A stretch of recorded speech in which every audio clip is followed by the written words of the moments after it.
The 2011 season has been a roller coaster ride for the Redbirds, filled with highs and lows. But a win tonight could put the Cardinals back on top. After a month of chasing the Braves, the Redbirds are ready for the most important game of the year. The wild card berth is there for the taking, and the players know what's at stake. Tonight on Fox Sports Midwest, it's the St. Louis Cardinals against the Houston Astros.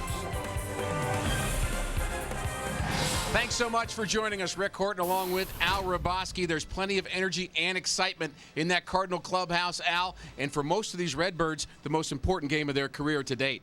You know, they've almost been in a playoff atmosphere all September. The only thing they know is they just have to win another ball game, and they do control their destiny. They win tonight, they know they're going to the official playoff. They're really loose, they're ready to have fun, and let's play a winning baseball game. Chris Carpenter has game number 162 tonight. The fans are filing in. It's Cardinal baseball, and it's next on Fox Sports Midwest. Cardinals baseball on Fox Sports Midwest is brought to you by Smooth Bush Beer and Easy Drinking Bush Light. By Chevy, see your Mid-America Chevy dealers. By Dobbs Tire and Auto Centers, #1 in quality tires and expert auto service. And by Steak and Shake, life needs flavor. Minute Maid Park, game 162. The St. Louis Cardinal batting order. Here tonight, John Jay, Alan Craig, and Albert Pujols in the first, followed by Berkman, Freese, Molina, Schumacher, Punto, and Chris Carpenter, and they face the veteran Brett Myers. Well, he's been very hot in September. 4-0, 1.23 ERA. He's really allowed 31 home runs on the season, but he's really cut that down. He's only allowed 1 earned run in his last 5 starts in each game. And he's got an excellent curveball that he really trusts right now to throw at any point. And pitch number 1 is in at the knees to John Jay. Jay, Craig, and Pujols in the Cardinals first. The Redbirds with a huge come-from-behind victory here last night. There's a bloop to left. Trouble if it's fair. It's down the line, and it is a foul ball. Can't mute the crew chief, our third base umpire, because that was just a little lazy fly ball. Got a chance to get down there and really check and see. You see him kind of coming into your frame, and not much foul territory there. You got a good look at it, and it was foul. John Jay has played in 158 games this year for the Cardinals, and he has been steady. He really has. He's taken advantage of last year. He kind of fell a little bit after the Ludwig trade, created more playing time for him. This year, he's really taken advantage after Rasmus trade.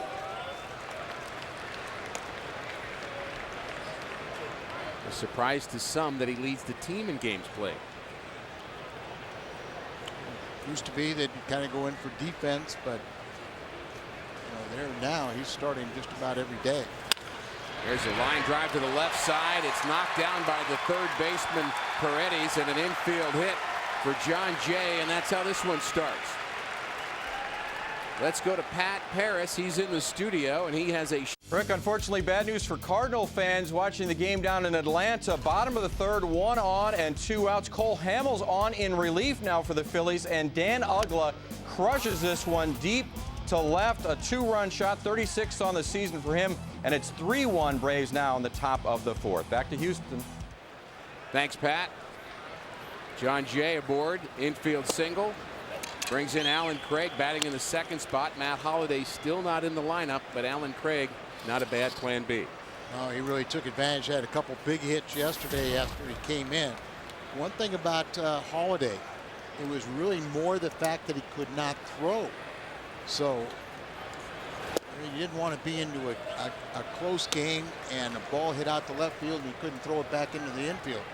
So what that means is there is the possibility he could come off the bench and have a big swing. He has good numbers against Myers.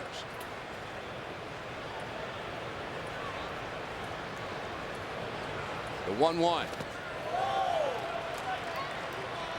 And You mentioned it already, Al, but he likes to throw that curveball. He's not afraid to use it. He'll use it 50% of the time in some of his starts. You know, a few years ago he was a thrower, but he's really become a pitcher on a very bad ball club and really in quite a role right now. There goes Jay.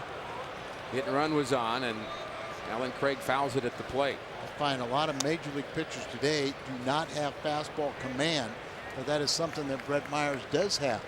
And a good example of it there is he really got that ball up and in and really tied up Alan Craig. Been around for so long, Al, it's hard to believe he's just 31. And kind of came on the scene with Philadelphia. He was heralded as their pitcher of the year a couple times in the minor leagues, a couple futures games. Curveball's hit on the ground to the left side, and it's through the hole into left field. A little Olay by Paredes, and another hit for the Cardinals. The Astros defense has not been very good this year, nor has their club. 105 losses, worst record in their history. Martinez, Shuck, and Bogusevic in the outfield. Paredes, Barmes, Altuve, and Carlos Lee the infield.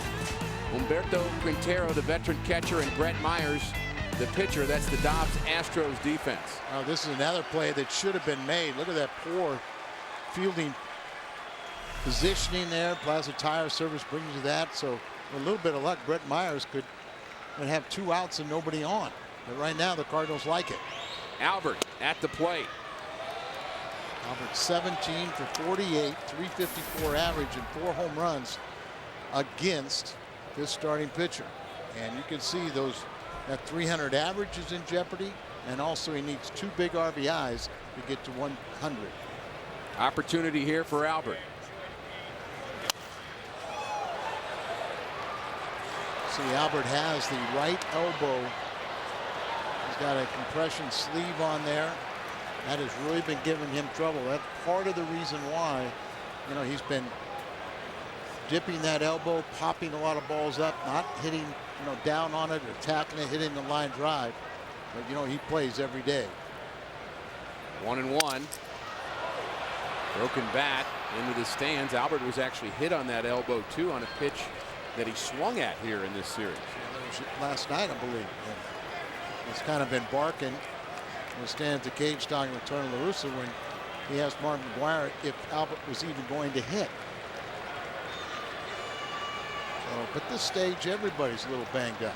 For Kyle, much better today, but still, it'd be too risky to put him in a game tonight. The 1-2. The real concern is not whether he hits at 5 o'clock, it's whether he hits at 7:15. And with Albert, you know, with all how hard he works, he could afford to take a day off. Just believe, and there's the numbers against Brett Myers, but if he were to get a big hit here, pick up at least 1, pick up 2 RBIs would be better. He'll relax and he'll go on a tear. Myers just pounding him inside. Has that ability with a very short left field porch that he can pound inside and not worry about a hitter getting his arms extended.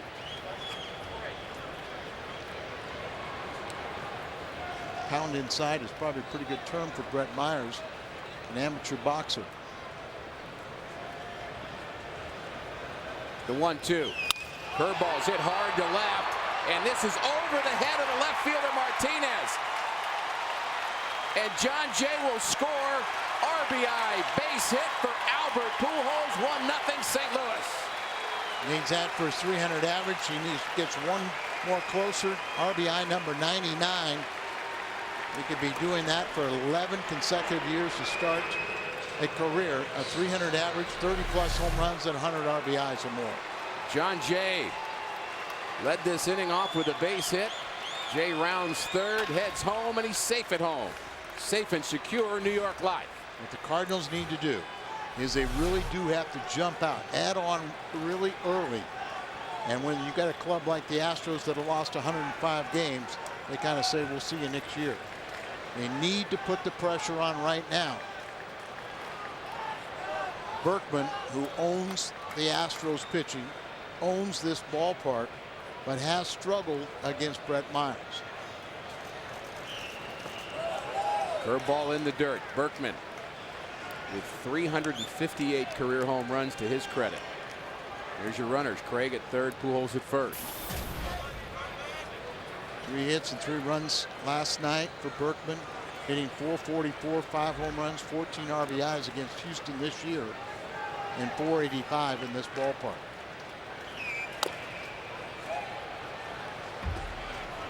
He was just almost giddy talking about how much this feels just like, you know, 05, 06, 04, even 2001.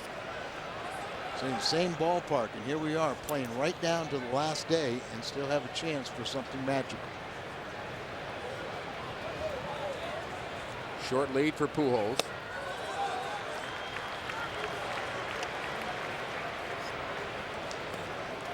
Cardinals looking for win number 90. They finished the season 45-36 at home and hope to do the same on the road here tonight.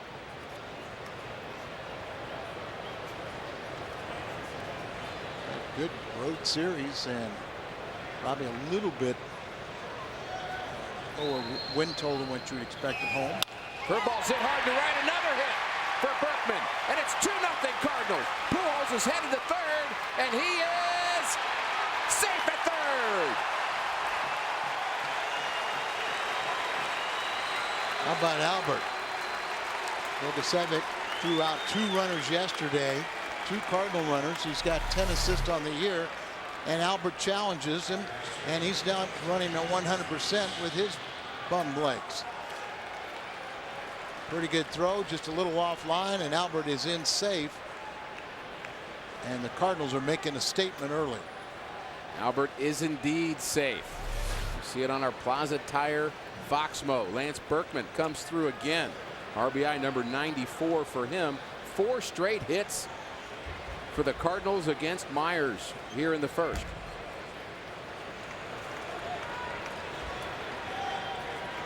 We talked about Paredes. I believe the first 2 balls that were hit towards third with a little bit of luck or a better defender, you know, those are 2 outs. But that's why you lose 105 games. David Freese, 4-game hitting streak. He's had some big hits in the month of September, but then again, Al, who hasn't? Everybody's had big hits. This one's deep to left. It's way back, and it's off the wall in deep left center field. Pujols scores. Berkman to third. A double for David Freese.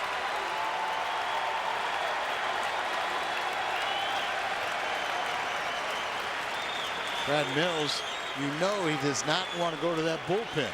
Brett Myers has been so good his last 5 starts. He's only allowed 1 earned run in each of those games.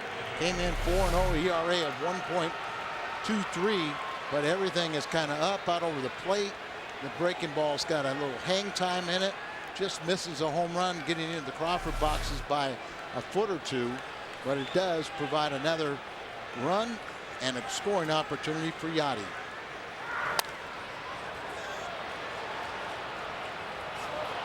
And a good way to start when you have Chris Carpenter looking for victory number 11. Saw last night where the Cardinals came back from a 5-0 deficit. If you can get into this young bullpen of the Astros, the Cardinals will have a lot of fun tonight. They might be too worn out, though. Berkman, the runner at third. The infield is in and creeping forward.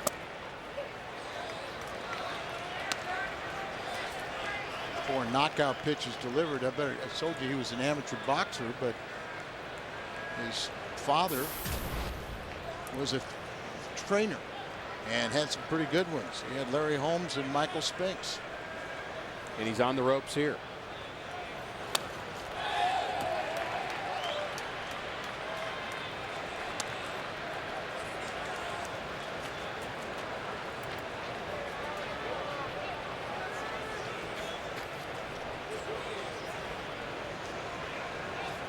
Berkman at third. Freese at second. Nobody out in the Cardinal first. 3 runs are already in. 0-2 on Molina.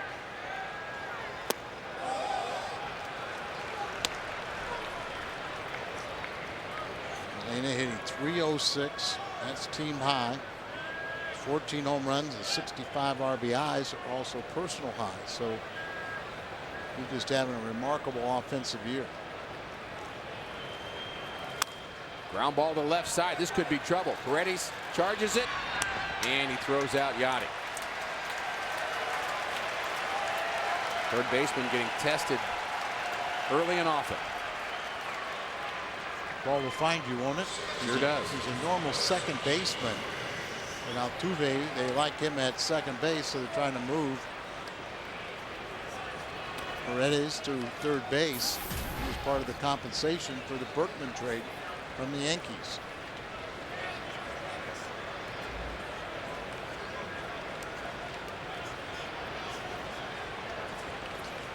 Skip Schumacher. First ball hitting, grounds it into the Astros dugout. Al, he had a big hit yesterday. Yes, he did. Bases clearing double. He was scored Yachty from first base. Yachty did that twice in last night's ball game, and he has good numbers against Brett Myers. The 0-1. Grounded up the middle, off the glove of the pitcher Myers. This is going to be an infield hit, and the Cardinals score another one. 4-0.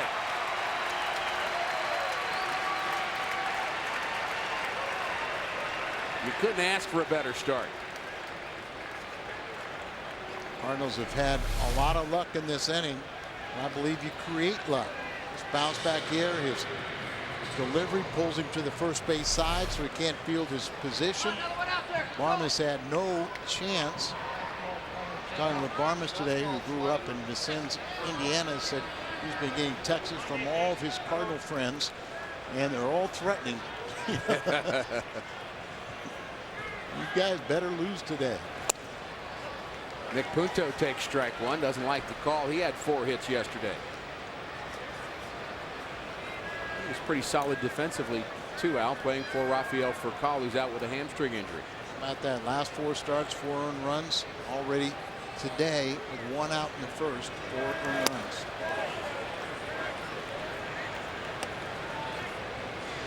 Just sensed the Cardinal players were very relaxed. They were looking forward to this, especially looking forward to having their ace Carpenter on the mound. This is what they need to do, jump out to an early lead.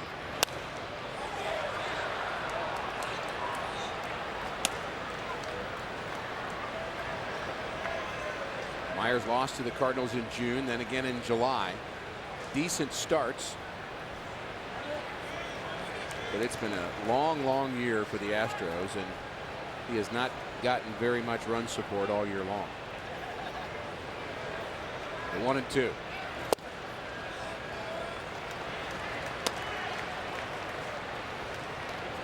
Talking with Tony about Punto's game yesterday, he says, hey, when he is healthy, he has really contributed, whether it's defensively or come up with some key hits. Already 33 pitches. And it's just a question of trying to keep Punto healthy. Weak stints on the disabled list. Strange year. And that's why I asked Tony how this season ranks if they get to postseason play. And he kind of said, well, we've never had to overcome as many adversities as this year. And that would mean, Al, if the Cardinals do manage a win here, whether they play tomorrow or not, get into the playoffs, I think there's a lot of teams in baseball that do not want to play St. Louis right now. The key is to get in. You got a ticket to the dance, then you can always become the king of the prom, but you got to get there. I kind of misspoke yesterday when I said in 06 that they were the wild card winner. They won 83 games. Line drive to left. Just foul off the bat of Punto. And but they were the division winners. I couldn't, how do you win a division with 83 wins? They did it. Yeah, and that year it was the Dodgers who tied San Diego. Cardinals' first opponent was the wild card team. They'd finished with the same record, but the Padres had a better head-to-head matchup. And the Cardinals got healthy, and they played the best baseball in the playoffs in 06. Schumacher running again, and a line drive base hit the left for Punto. And it's another Cardinal run, and it's 5 5-0. Wow. How about single them to death?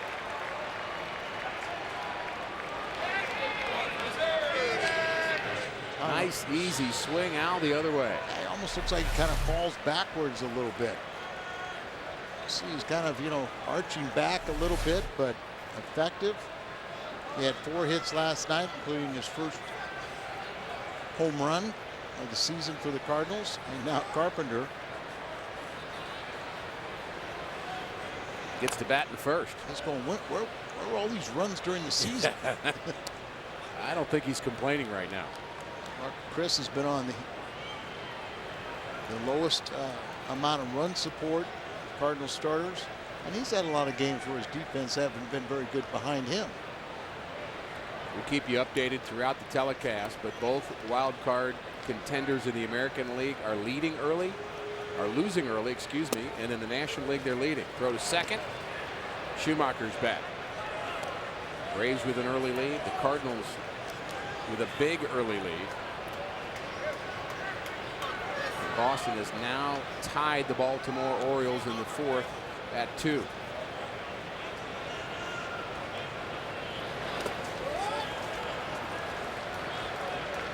Yankees with a big lead over Tampa Bay, 5-0.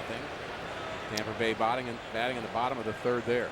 David Price pitching for Tampa Bay. I believe so.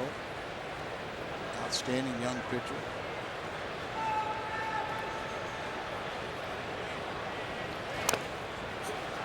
Park usually gets the job done, and he's not happy with himself, but I just want you to pitch today, Chris.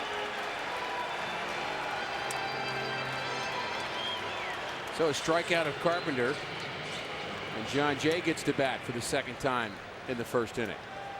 He led this off with a base hit. 5-0 St. Louis. Ground ball to the right side. And the damage has been done. 7 Cardinal hits, 5 Cardinal runs. On to the bottom of the 1st, and Chris Carpenter.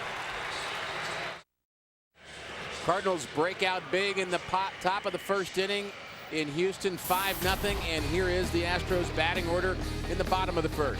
Schuck, Altuve, and Martinez, followed by Lee, Bogusevic, Paredes, Barmes, Quintero, and the pitcher against Chris Carpenter.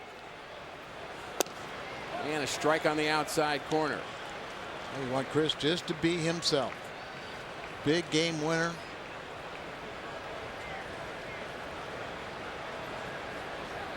Because of lack of run support, poor defense. Got off to a 1-7 start, but he's 10-9 now. 9-2. The ERA under 3 since June 23rd. Fly ball to right. Berkman retires Schuck. The defense behind Carpenter. Berkman in right, Craig in left, Jay in the middle. Freeze, Punto, Schumacher, and Pujols on the infield from left to right. Punto again getting the start for Call, Molina, and Carpenter. The battery, our Dobbs Cardinals defense. Be yourself. Be the ace. Just come out here and clinch this ball game. He has not won here in Houston since '05. That's hard to believe. He pitches best is in the month of September. He's 21-10 in September, his best month. He has been a big winner as long as he's healthy. He was back in '04. Last time he won less than 15 games. Ground ball to short. Handled by Punto flawlessly. Go out number 2. And go out and do it in quick fashion. These young hitters are going to help you out, and don't be surprised if he throws a complete game. I was going to ask you if the long top of the 1st might bother Chris Carpenter coming out in the bottom of the 1st, but I withdraw the question. Well, what you really do have to make sure is after a long 1st inning there, it did help that he batted. You got your blood flow going a little bit, but you make sure you concentrate on those 8 warm-up tosses. Take some extras if you can. Get out there quickly. Myers threw 41 pitches. Hopefully he can get out of this inning in less than 10. He's at 7 right now. J.D. Martinez, the left fielder for Houston. And he's behind 0-2. He's thrown 8 pitches, 7 have been strikes. That pitch at 93. But you know, you jump out to that 5-0 lead. These young teams said, hey, you know, what's one more loss? Well, they'll try, but it's just human nature. You kind of look like, you know, like, well, start mentally, you're packing your bags, you're getting ready. What are you going to do the winter time? Well, Carpenter's got still work to do.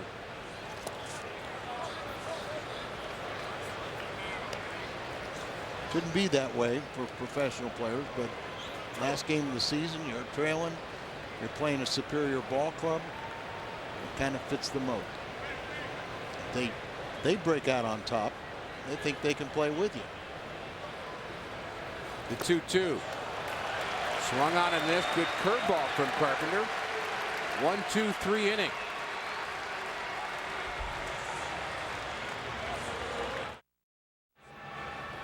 Let's look at our Toyota keys to the game. Al, the wild card race. The Cardinals have come a long, long way since August 25th. It sure looked awful bleak on August 25th. 10.5 games back.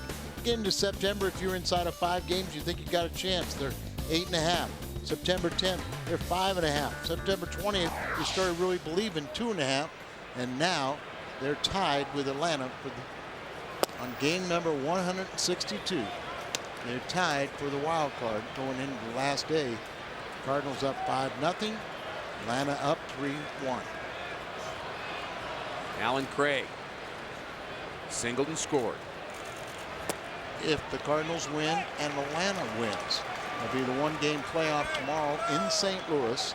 7:07 start time, and it would be Kyle Loesch against Beachy. Young pitcher that's pitched very well. Cardinals did see him a lot in spring training. Craig strikes out. And don't be surprised if all of a sudden Myers kind of finds himself and throws up some numbers, you know, some good numbers, and controls the game.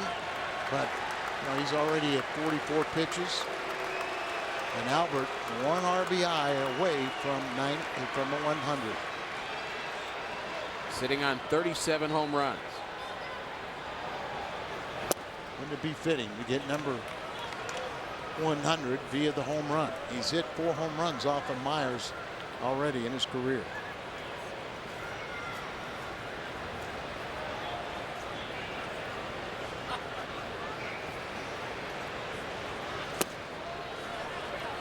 Also got a good changeup. Don't you get the feeling, though, once Albert gets to 100, he'll just take off? No doubt. Hitters count here.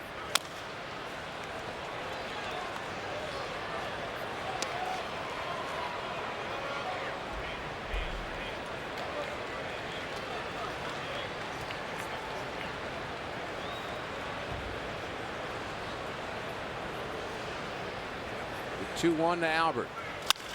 Get on the ground to short. Barmes goes out. Albert out number 2.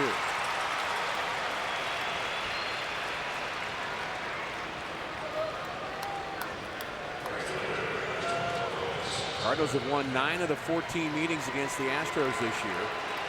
And now we talked about them winning 6 straight series, and a win here today would be much more significant than just winning a series, but that's a good way to finish. Tony La Russa preaches that all year long. It would be 7 straight series here in September. And give Tony a lot of credit how he's nursed this team through some very, very tough losses. Even just go back to last week. You know, the 4-run lead in the 9th inning and lose that ball game. And the next night they lose another ball game. And Tony, you know, all of a sudden, instead of dwelling on those losses, he dwelled on the fact, hey, we won the series. We're still there. No panic. This club has been so resilient. Has so many key losses. 13 walk-off losses. Second most to a team in the 30s that had 14, you know, in the Cardinal history.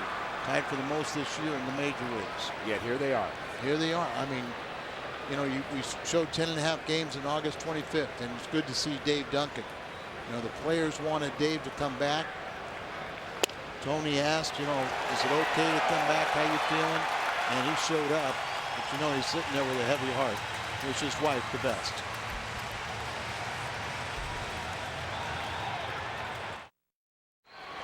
You may have had some great seats in the ballpark, but have you seen the view from the dugout? Experience it by taking a tour of Busch Stadium. For more information, visit cardinals.com/tours.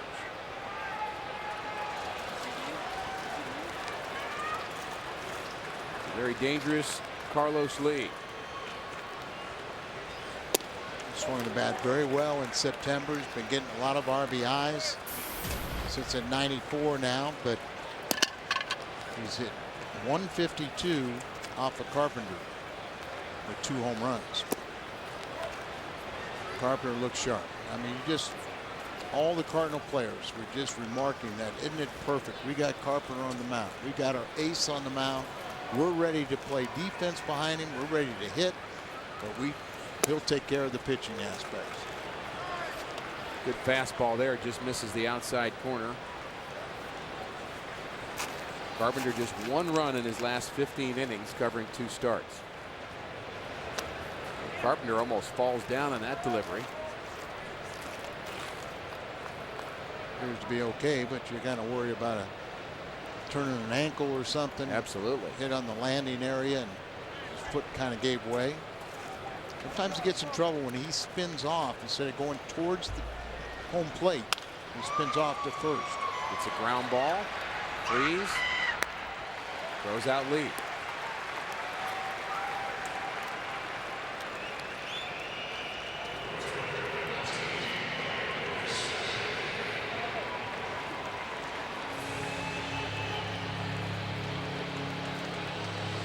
Former first-round pick Brian Bogusevic. We've seen his arm from right field. He was drafted as a pitcher out of Tulane. And he has 9 outfield assists and really has a cannon. He had 2 last night. That's the 3rd game this year that he's had 2 assists in. We had a man at the plate, John Jay, trying to hit a ball, you know, that looked like a double all the way, but it was a great defensive play. Bang, bang play at second, threw Jay out.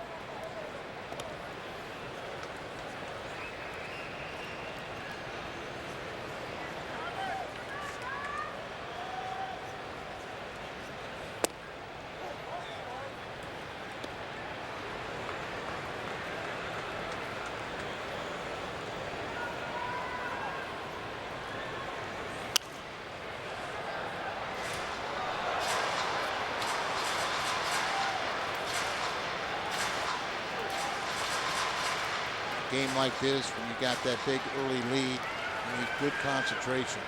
And Carpenter has it. The cutter didn't get it where he wanted it, but it was still far enough outside that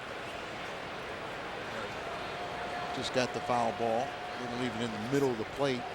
Early in the season, Carpenter probably threw more balls up and over the middle of the plate than we probably saw in 2 or 3 years. After a 1-7 start, he's now 10-9. And you could tell by the reaction of Bogusevic that that was a hittable pitch. Change up, didn't want it. Fastball in, didn't want it. Curveball, didn't want it. And the slider, the cutter. Much better one, and on the hands.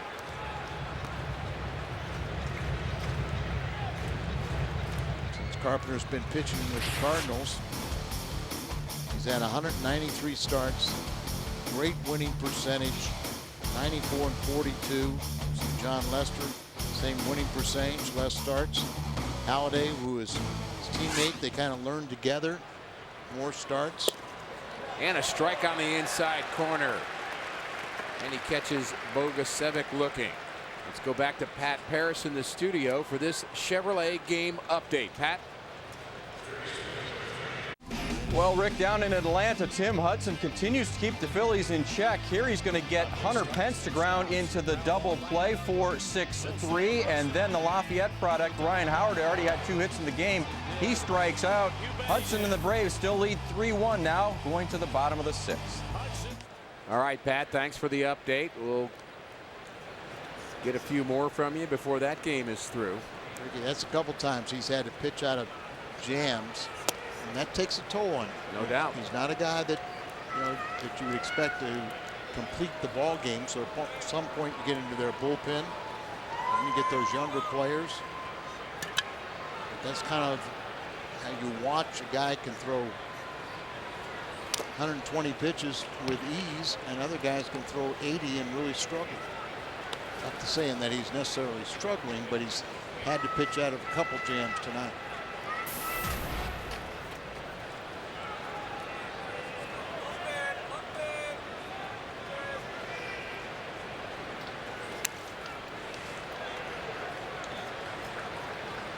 Cole Hamels has been replaced in that game. The right-hander Worley is now in. Yeah, pretty good. What a season he had in the starting rotation, Worley. 1 point, 11-1. Nice cutter from Carpenter. 3rd strikeout and another 1-2-3 inning.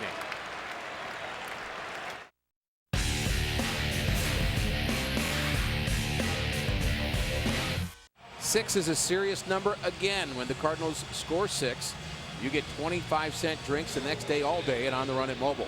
That's any 20-ounce coffee, fountain, or frozen drink for just a quarter. We're serious. Cardinals have already scored 5. David Freese has been a part of that.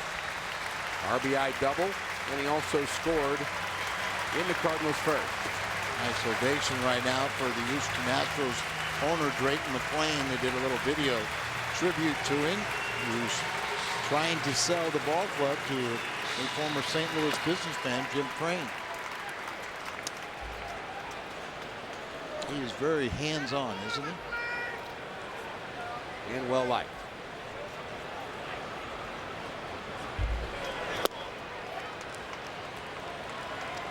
One and one to David Freese. Al Raboski, Rick Horton, along with Jim Hayes. We welcome Jim to the booth here for the 3rd inning. Cardinals enjoying a 5-0 lead. 7 hits in the first against Brett Myers. And Jim, they're doing it in a lineup that does not include Matt Holliday. Yeah, Matt Holliday, as you know, has got the re-aggravated finger thing. Tony La Russa said that they were hoping Matt would be available to pinch hit. I saw Matt running and doing a little workout there, but apparently hitting and throwing a little too painful for him. So Tony La Russa said not available unless it's an absolute emergency, and he's like the last guy they have. Otherwise, day-to-day, same situation with Rafael Furcal. Tony considering that day-to-day. Line drive to right. Bogasevic drops it. Looked like he had trouble picking that ball up. Maybe it got in the lights, but any way you look at it, he dropped it. It's his first error of the season in the last game played, and as you said, he really did look that he lost that in the bank of lights. Watch how he'll kind of turn his head and kind of shy away from that ball. It's kind of a helpless feeling. You see it at one point, then it gets in the bank of lights, and you're just kind of blindly stabbing where you think it's going to end up. Hit his glove, but he couldn't hold on. First error for the Astros.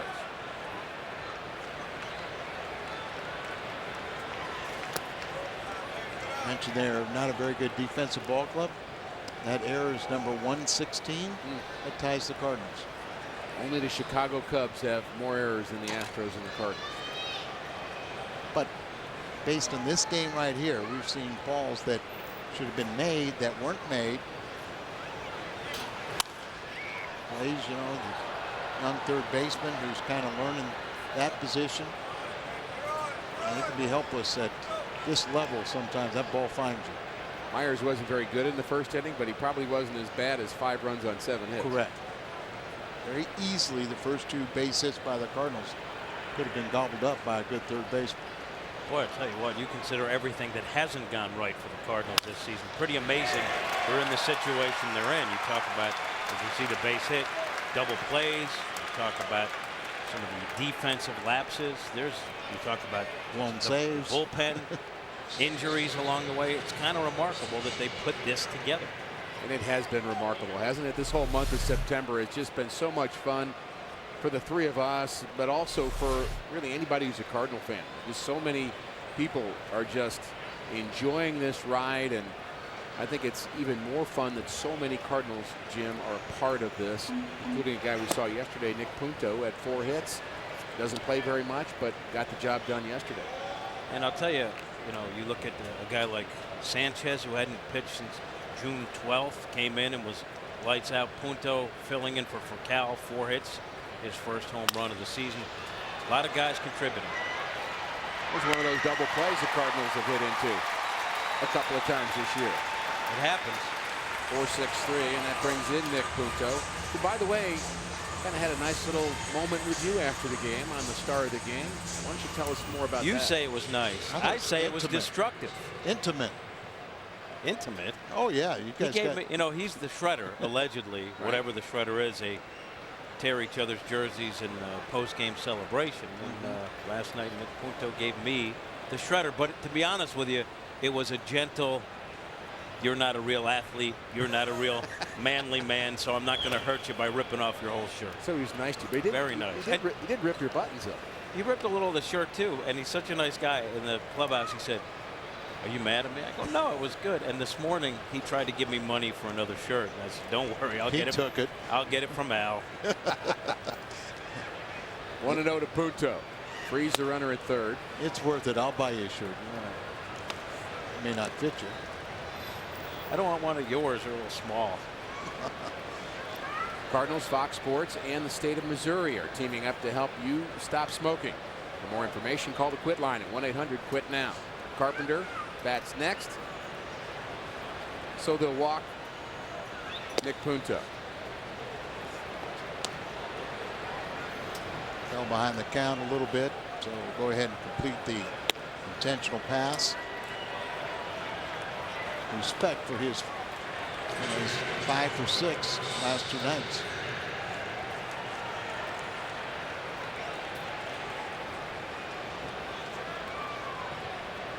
I think if I'm Tony La Russa, I don't want Carp worrying too much about the at-bats right now. He's got a 5-0 lead.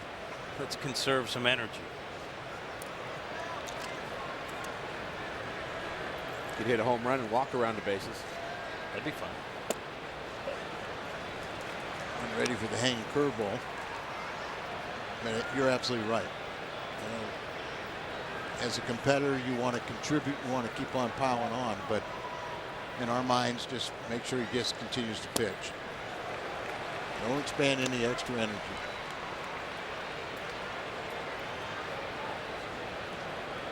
He does consider himself a legit hitter. Hitters. Most hitters. He invented a word. He invented a word this year. Yeah. Well, I do it all the time. We know that, Al. Part of your charm, Al. Hey, I'm only graduate of the Mike Shannon School of Diction. I'm sure there's some others after you. No, it's exclusive.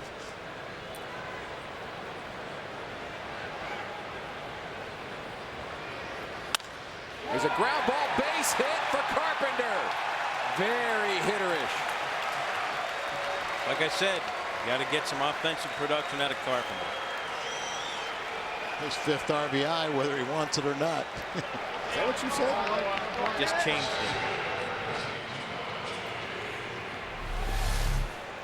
Carp has been swinging the bat a lot better. A little short, compact swing, just punched it through in the right side. There are times, Cat, you may not realize this, but there are times sometimes you're just in a groove as a pitcher, and you kind of say, not that you want to tell your teammates not to score anymore, but you go, I got enough. I want to get back out there. I just feel so good on the mound. You want to get back out there and just continue to pitch. You have enough run support to get you through it. Fly ball to center. Cardinals will strand 2, but they pick up another run thanks to the error by Bogusevic. Cardinals baseball on Fox Sports Midwest is brought to you by BMW. Come out to the BMW Drive for Team USA event and get behind the wheel of a BMW to show your support. 6-0 Cardinals. 7, 8, and 9 for Houston. Bottom of the third inning. Carpenter back to work. 3 strikeouts in his first 6 batters faced. And there's a strike on the outside corner, and he is Al Raboski very sharp. Yes, he is. Clint Barmas has had his problems with him. 3 for 17, but he did have a home run off him. Look at that good curveball. Been at times where he's, I won't say he's forgotten about that curveball, but he just didn't have command of it. It was just like casting it out, and it just kind of rolled out of his hand up and away. But he's on top of it today and really has a tight rotation. Another one. And a good one again. This one is strikeout number 4. He fans Barmas. Time for another Chevy update. We'll go to Pat Paris. Bottom of the 6th in Atlanta. Vince Worley now on a relief for the Phillies. He gets into a jam after a pair of leadoff walks, strikes out the next 2, and then Dan Uggla on a Jack Wilson single thrown out at home. So it stays 3-1 as they go to the 7th in Atlanta. Now back to Houston, guys. Thanks, Pat. Missouri Lottery brings us Fox Tracks this half inning. Bring those starters out of the bullpen. Not surprising that the first couple hitters they may have a little trouble with. The different warm-up routine. Don't have quite the leeway that they would if they were starting. Line drive to right. Berkman on the run. And he makes the play for out number 2. How about the job Sanchez did last night? Hadn't pitched since June 12th. Amazing. 11 pitch inning in his first inning of work. Goes 1, 2, 3, then gets another batter. Yeah, he came back, and now the only thing when you haven't pitched for that long is the ability to bounce back isn't like it is during, when you're really been pitching consistently. And because he was injured, he may force his hand onto the postseason roster if you get there.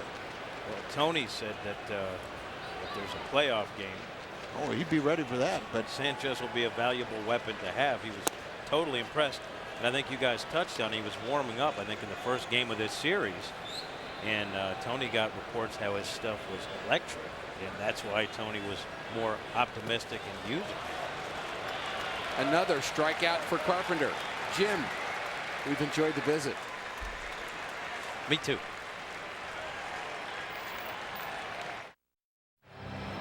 Saturday, October 8th is the Blues home opener rally, and the Fox Sports Midwest group is armed with paintball guns for fans to go predator hunting.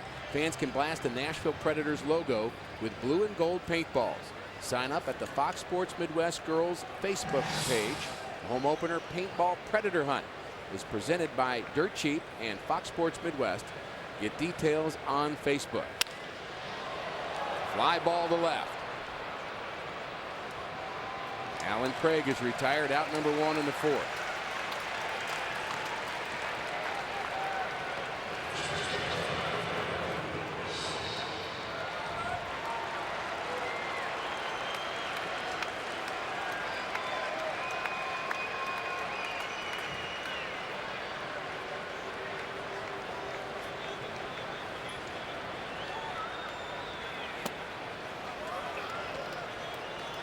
Albert Pujols is 1 for 2 with an RBI, sitting on 99.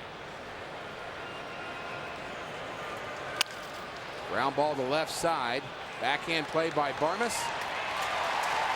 And he throws out Albert. A special hello tonight to Zeke Pruno from Crystal City, Missouri. Zeke is 94 years old and a die-hard Cardinals fan.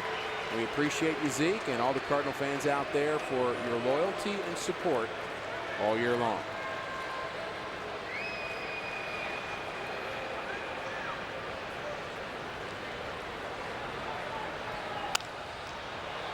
Berkman pops it up.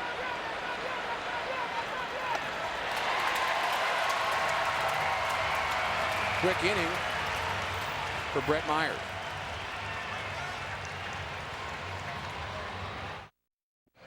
Celebrations, corporate meetings, conferences, and weddings. Whatever your occasion, make it unforgettable by hosting it at Busch Stadium.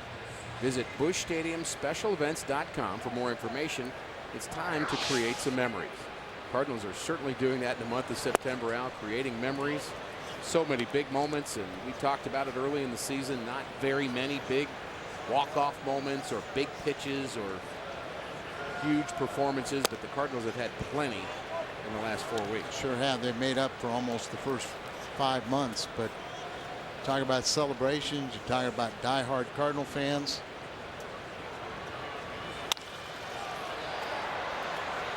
Fly ball to center. Out number 1. Time to go to Pat Paris for another Chevrolet game update. Pat. Down in Houston, Rick, Tim Hudson in a 1-out jam, 1st and 3rd. This is the top of the 7th, and Carlos Ruiz hits a tailor-made double play. Ball goes off of Jack Wilson. E6 cuts the lead to 3-2, and Hudson's coming out of the game. Back to you in Houston. Now that's much better, Pat. We knew that, one, it was a double play ball. But, been pitching under pressure, take him out of this game, and here the ball goes into foul territory. You're talking about celebrations, you're talking about diehard Cardinal fans, and I want to put this in an upbeat way, but Ray Lamar Paschal passed away last night while watching his beloved Cardinals. Tremendous Cardinal fan of the Cardinal Nation. His faith was always at his fullest when enjoying an ice cold Budweiser in the Cardinal victory. He never missed a Cardinal broadcast, whether on radio or TV. He's raised 2 enthusiastic sons to join the game the same way. And our condolences to the family of Ray Lamar Paschal. Watching the game last night, I'm sure he got excited about the Cardinal victory. Base hit to center. That's the first hit for the Astros. Jose Altuve's aboard for J.D. Martinez.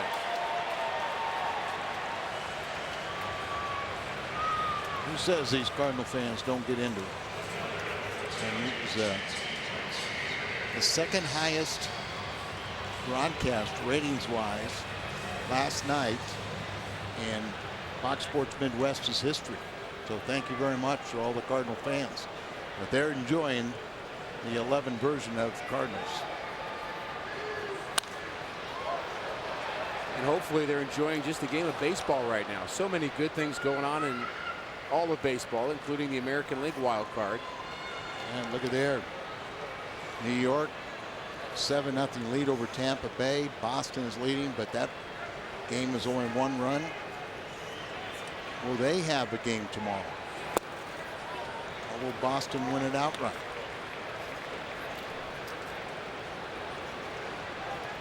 Ten of the 30 major league teams going into play today thinking they could be World Series champions. Game 162. And probably 2 more years from now, they'll have another round. A couple more. And then it truly will be 10, plus maybe some guys trying to fight for the additional wild card. 6 strikeouts for Carpenter. We don't know how the wild card race will play out, but we want to let fans know that if the Cardinals make the playoffs, we will have post-game shows on Fox Sports Midwest after playoff games. That includes a potential 1-game playoff that could be tomorrow. If the Cardinals advance to the postseason, Missouri Lottery Cardinals Live post-game shows will be on Fox Sports Midwest. Don't want to miss those. That's great. Looking forward to that. I'm sure everyone wants to be tuned in for tonight's version. Mike Matheny and Pat Paris will be at the desk.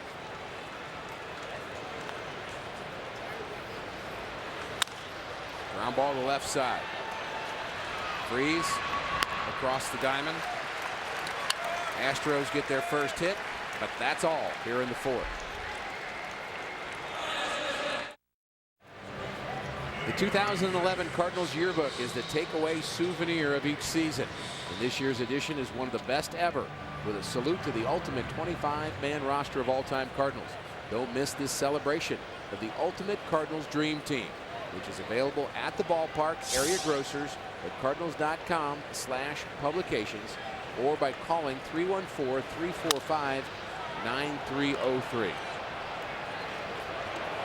David Freese fouls off the first pitch of the top of the 5th inning. Cardinals enjoying a 6-0 lead. And you'd say that some of the drama has been taken out of this game, Al. You never can be too comfortable with a lead here at Minute Maid Ballpark, but it sure is nice to have an early lead. It really is, but like you say, it just seems like it was supposed to be a little more dramatic. Not that we want to see it get closer. Cardinals were trailing 5-0 yesterday, lest we forget. I thought that was so important for the Cardinals to make that statement and come from behind. There are times this year when you trail by 1 or 2, and it just seemed like it was insurmountable. But they really showed that they could come back last night. And that's very important to establish that in their minds as they move forward. It was a 13-run statement. Not just kind of a statement. That was a big statement. And it was by a lot of your... Fly ball to center. And this ball is down at the warning track. David Freese, a leadoff double. Let's go back to Pat Paris. He's in the studio for a Chevrolet game update. Pat? Rick, we last left Atlanta. It was top of the 7th. They just scored an unearned run, had the Phillies making it 3-2. Eric O'Flaherty comes on to relief, and he does get the ground ball double play off Shane Victorino's bat. So it is 3-2 now, bottom of the 7th. Thanks, Pat.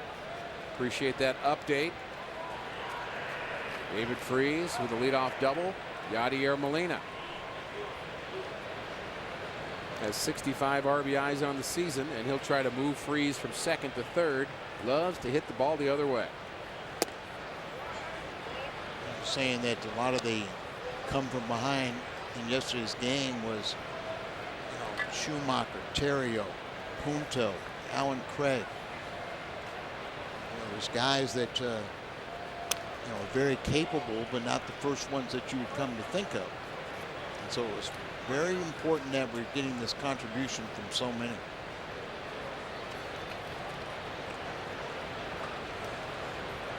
And don't forget the 6+ innings by the Cardinal bullpen. Outstanding. Really like what I saw from Eduardo Sanchez. And I liked what I saw from Boggs the last 2 nights. Hard hit ball to short. Barmes gets it on 1 hop. Freese advances to 3rd. And Molina's retired, out number 1.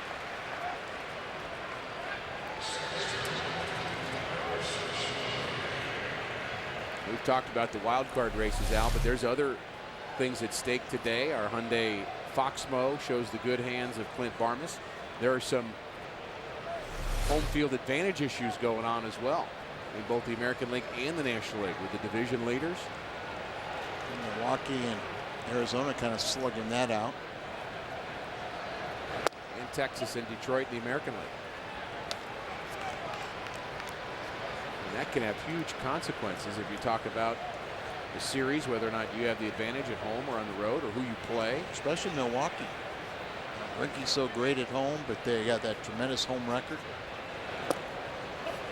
Second half of the season, they started playing better on the road, but still, some of those clubs are making some interesting decisions, trying to make sure they get that home field advantage.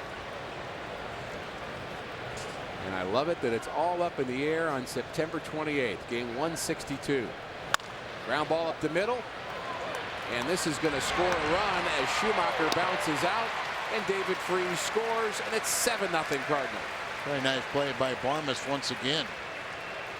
Right over the mound.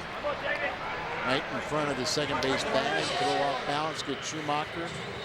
Carlos Lee tried to return throw to the plate, but Freese beat it out.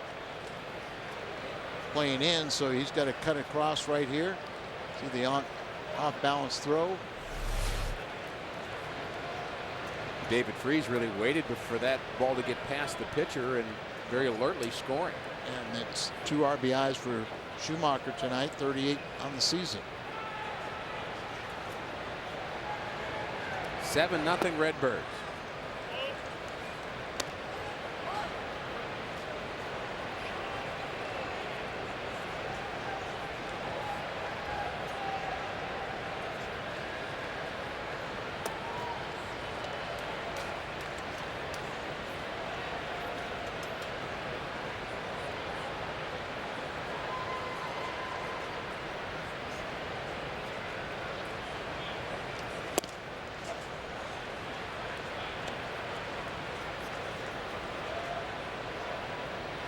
3-2 Atlanta in the 7th. 7-0 St. Louis in the 5th.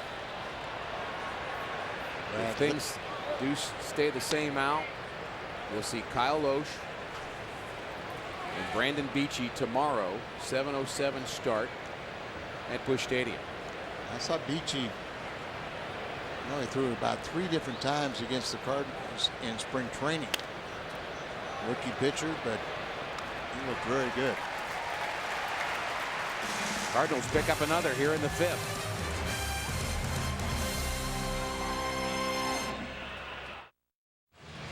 Our Budweiser What's on Tap as far as Cardinal baseball games are concerned. We don't have the starting pitchers yet, but it'll be spring training 2012 in Jupiter. Of course, we do have the post-game coverage that will happen in the playoffs if the Cardinals stay alive, and they are doing very well here tonight. 7-0 behind Chris Carpenter.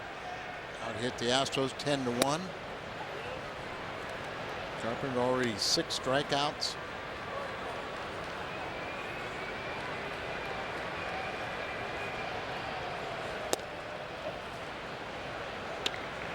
Just attacking the strike zone, isn't it? Best way to pitch. A little easier when you have the stuff that he has too. Go out there with have that fastball. He's maintained his velocity all season long. And line drive to right. Right at Lance Berkman.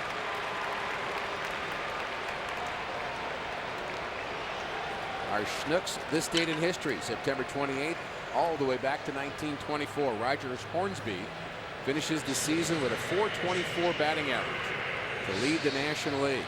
He finishes ahead of Zach Wheat, who hit just .375. Yeah. Was it the only season that Hornsby hit over 400?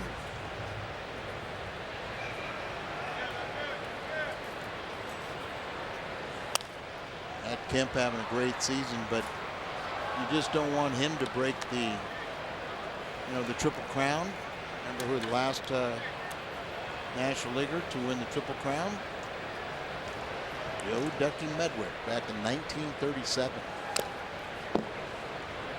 Also on this date in history, Ted Williams had that day where he was 6 for 8 in a doubleheader to bat .400. I understand that Reyes asked to be taken out if he got a hit in his first plate appearance, trying to win a batting title. Felt that he trailed Braun, but that was one way to kind of, the only way I guess didn't have the confidence to go get 3 or 4 hits.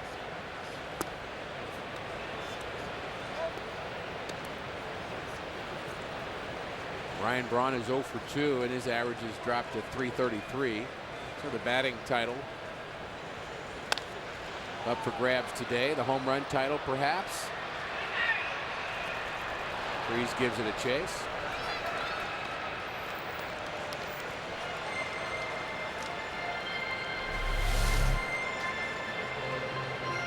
See David Freese giving chase and just a little bit beyond his reach.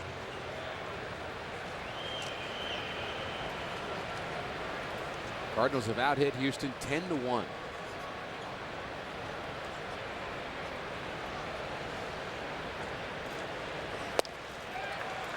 Another swing and a miss and another strikeout for Carpenter. Second time for Paredes.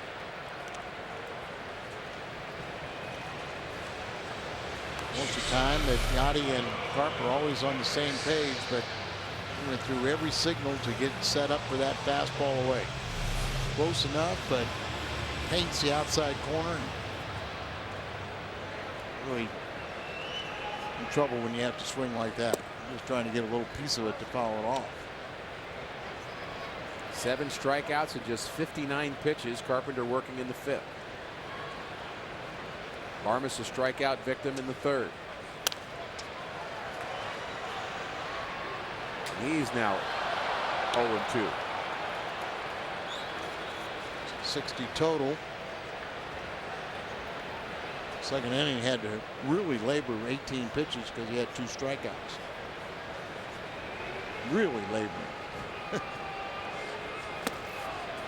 Not laboring at all right now. Another 1-2-3 inning for Carpenter. Strikeout number 8.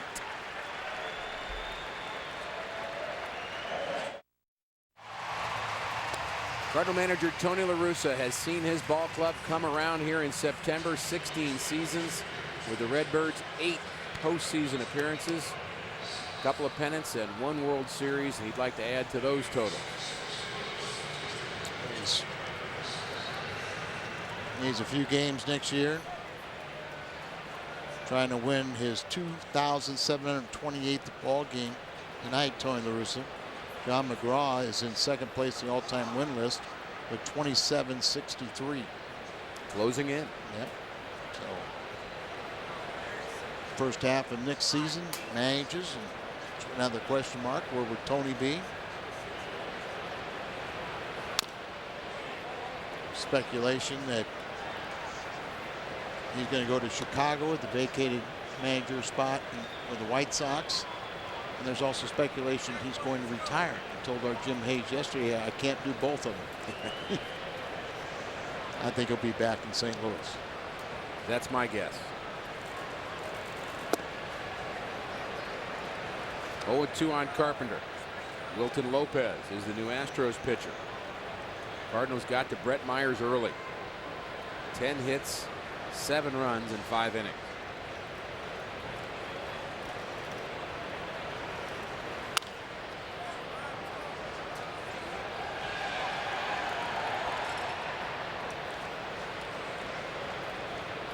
Carpenter picked up his 11th hit on the season and his 5th RBI. Trying to catch Kyle Loesch, Al. They have a little contest going. Who's going to have the best batting average among the pitchers? And tomorrow could possibly count. It may happen. We're not sure how the wild card race is going to play out. But we want to make sure fans know that if the Cardinals do make the playoffs, we'll have post-game shows on Fox Sports Midwest after the playoff games. That includes a potential 1-game playoff that would be tomorrow in St. Louis. The Cardinals advance to the postseason. Missouri Lottery Cardinals Live post-game shows will be on Fox Sports Midwest.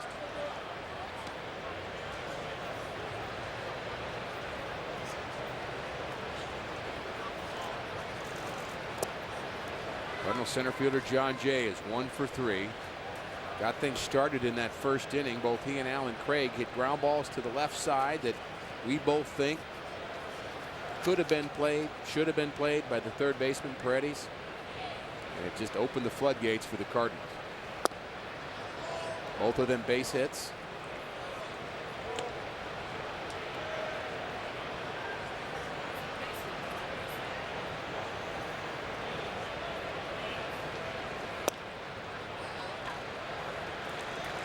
Four-pitch walk to John Jay. Brings in Alan Craig, who's 1 for 3. Chevy brings us Fox Tracks this half inning. I think one of the good things is, even though the Cardinals jumped all over Brett Myers in that first inning, 5 runs and 7 hits. You mentioned a couple plays that were not made, but I think the one thing, Brett Myers had been pitching very well. You get into that playoff tomorrow, or you get into postseason, you're going to see good hot pitchers all the way through. It's a good thing that the Cardinals experienced that and really kind of went right through Brett Myers. You'd think a playoff caliber team, those plays at third base would be made. No doubt.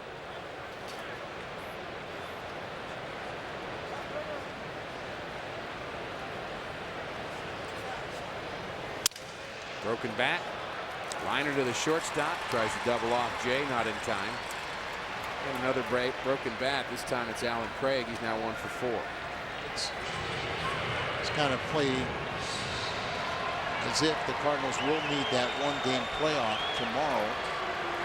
And assume they win that ball game, they would start the playoffs in Philadelphia on Saturday night. Saturday and Sunday would be in Philadelphia. Monday a travel day, and St. Louis would host their first playoff game on Tuesday. Albert Pujols is 1 for 3. Been throwing a lot of changeups to Albert.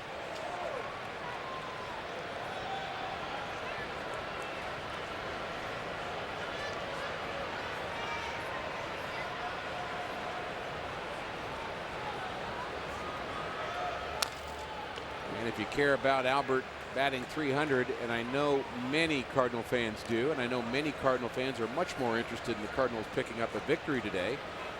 And there's also quite a few Cardinal fans that care about both.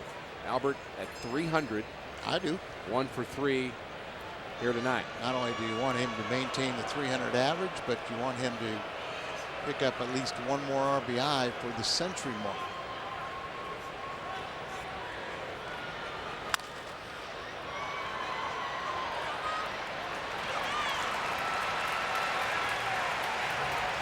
Pujols bounces out.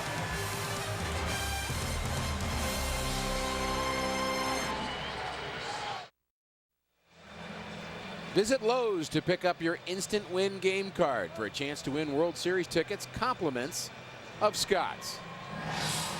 7-0 St. Louis. 10 hits for the Redbirds.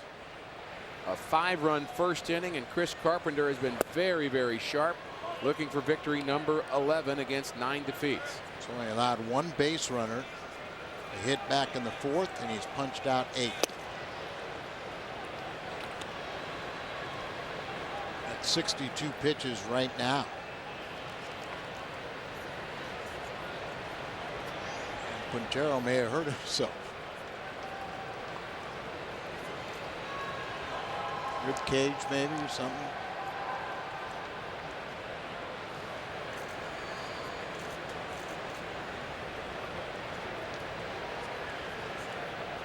Looks a little tentative at the plate.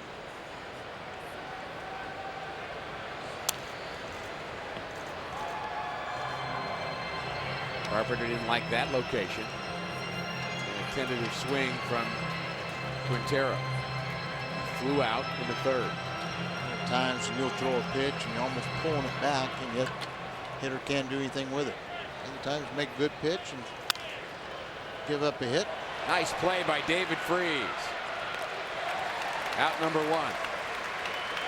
Let's go to Pat Paris in the studio one more time for this Chevrolet game update. Pat.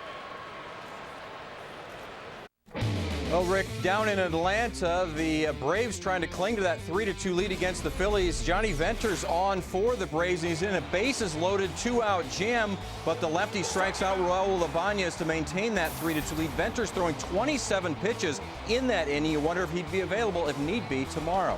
Back to you in Houston. Good question, Pat. Good point. But not good news from the Cardinals' point of view, as the Atlanta Braves are hanging on in Atlanta 3-2. They do have a very good young bullpen, Al, but they are young.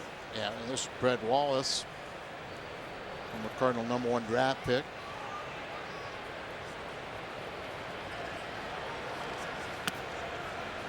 He was used as trade bait to get Holiday. Oakland, and then he went to Toronto, bounced around, now he's here.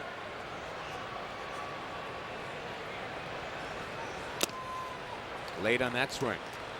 And you say Mentors threw so many pitches to get out of that inning. Would he be available tomorrow if there's a potential one-game playoff? Somehow, some way, you just have to be available. You just got to dig down deep. Somebody that says I can't go. Well, of course, you're not going to ask Carpenter to do it, even though in '64. Bob Gibson pitched on Friday night.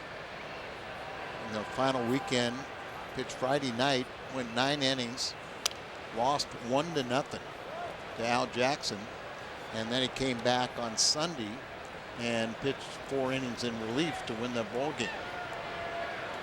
But that was the norm back then. It's not the way you play the game today, but if you're a relief pitcher, you got to find a way to be ready.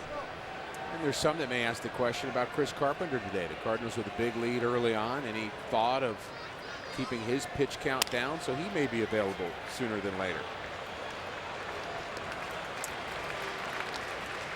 Wallace bounces out.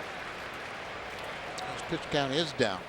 Right. And he's going deep into this game, which you want him to do, but it wouldn't hurt for him. He's averaging just under 7 innings per start. Probably some input from Dave Duncan. Nice to see him back in the Cardinals dugout. Well, a lot of the Cardinal players went to Tony and said, you know, what's the status of Dave? Do you think we could get him back here for the final game? So Tony called Dave, and of course, first and foremost is the health of his wife Janine, why he took the extended leave, and things they just came back from Duke University where she was undergoing, therapy, and everything showed up. He showed up today, just went straight from the airport right to the ballpark, and kind of told us today, whatever you want to do, whatever you want to do. I think that's smart. Yeah, not a defined role. Weirdly, Derek Lillick was staying in the dugout, and Tony basically said, you want to go out and talk to him, you go. If you don't, go. Yeah, just do whatever you want to do. But emotionally, everyone wanted you to be back here, part of the club, and he's, his mind and is with his wife, but it's also with his team.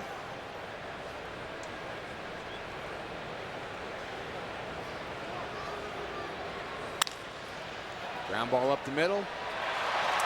2-out base hit for J.B. Shuck.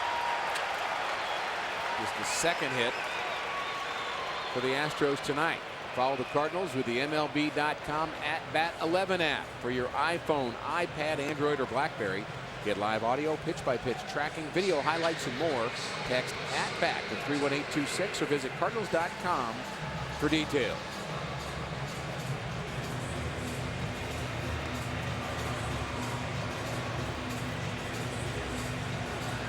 Just a myriad of possibilities in game 162, Al.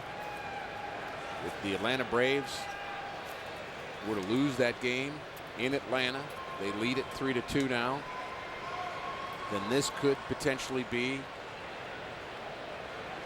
a celebration in Houston. The Phillies are running out of time. Atlanta's batting just going to the 9th inning, where Phil's trail by 1 run. But if they were to win, the Cardinals must win to send it to the 1-game playoff tomorrow.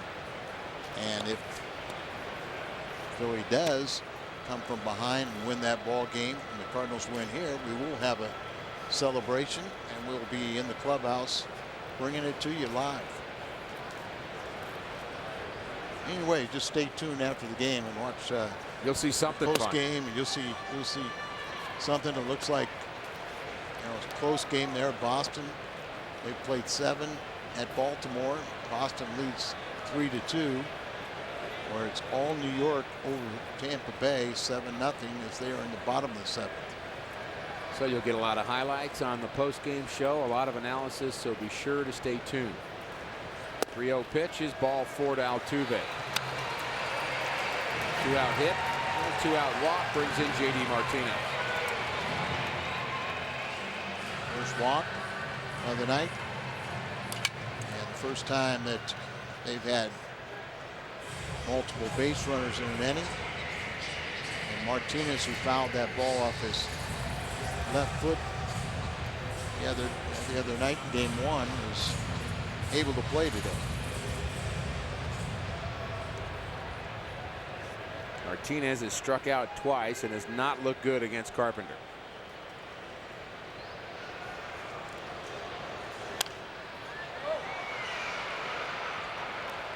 He looks like a good young player, but a lot of these players are really played at the AA level this year.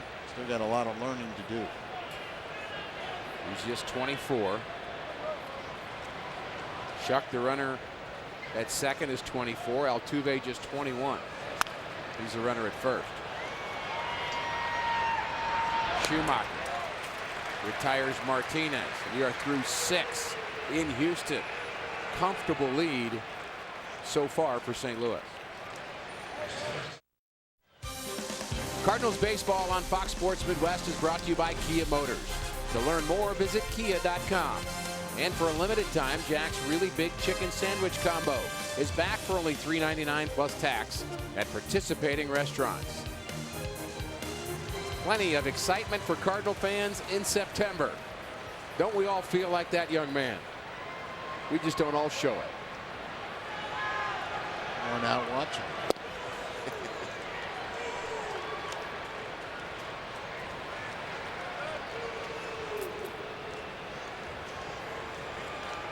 Berkman, Freese, and Molina in the Cardinals' 7th. Lucas Harrell. Harrell on the mound. He was selected in the 4th round of the June 4th first-year player draft. Born in Springfield, Missouri. Still resides in Springfield. And he's our Chevy called to the bullpen.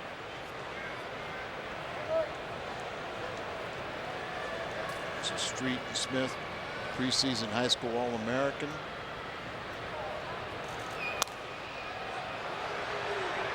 Led Ozark, Missouri High School to their Class 3 state championship in '04.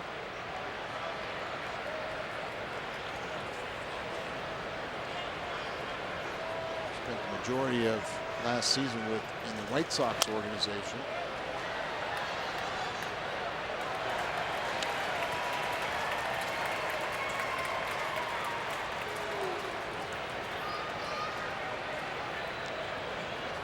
Phillies are batting in the top of the 9th in Atlanta, trailing by a run.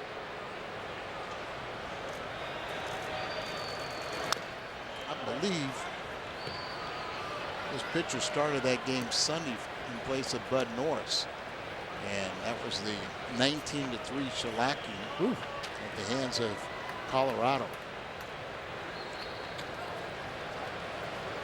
Hard to watch the highlights of that game. One crushed ball after another. Multiple pitchers used by the Astros.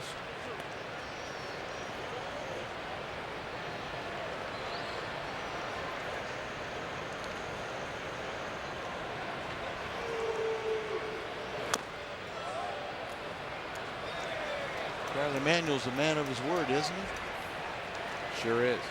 Told us both when we were in Philadelphia that he said, you can bet those last 3 games, it's in my nature. I want to win every game, but you can bet I'll have my A team out there. I'll be trying to win those games, and I owe that to St. Louis. I owe that to anybody that's still in a wild card race at that time.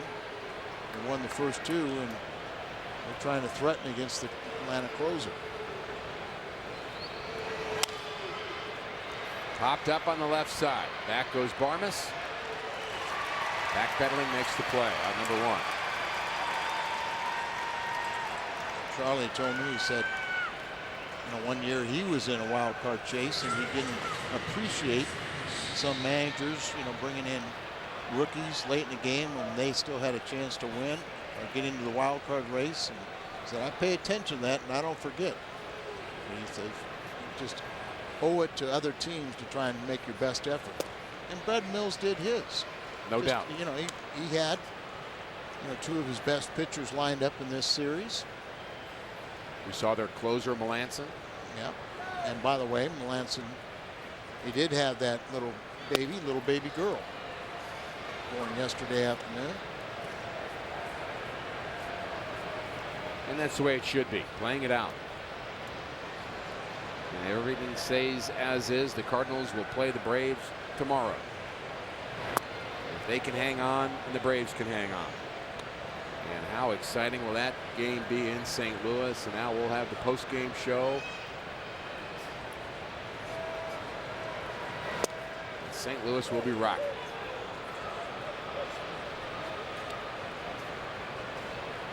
And we should say, Al, a number of people have asked us a couple of questions about the extended game tomorrow.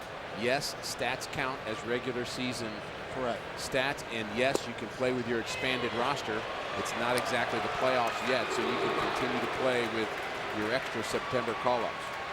Those could be very important in the case of Albert if after tonight he finishes under 300 or at 99 RBIs. Others in their quest to get to 300. Right now, Molina is the batting leader of the Cardinals with his 306 average. And he climbed all the way up to 8th in the National League.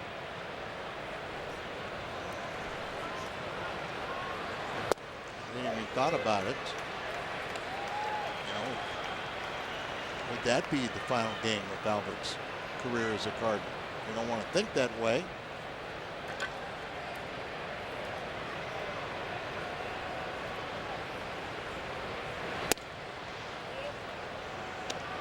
Things are getting tighter in Atlanta. We thought we may have already seen the last game at home on Sunday. That was against the Cubs.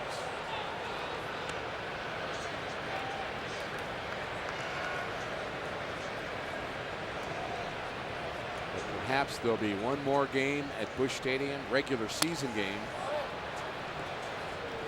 with the wild card at stake tomorrow night.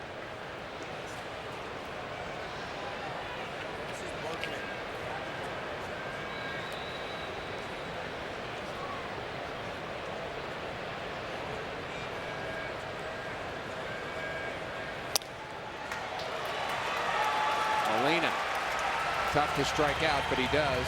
2 for Harold. Time to stretch. We're still not sure how the wild card race is going to end up, but we want to make sure fans know that if the Cardinals do make the playoffs, we'll have post-game shows on Fox Sports Midwest after playoff games. That includes a potential one-game playoff tomorrow if the Cardinals advance to the postseason. Missouri Lottery's Cardinal Live post-game shows will be on Fox Sports Midwest. Phillies aren't going quietly.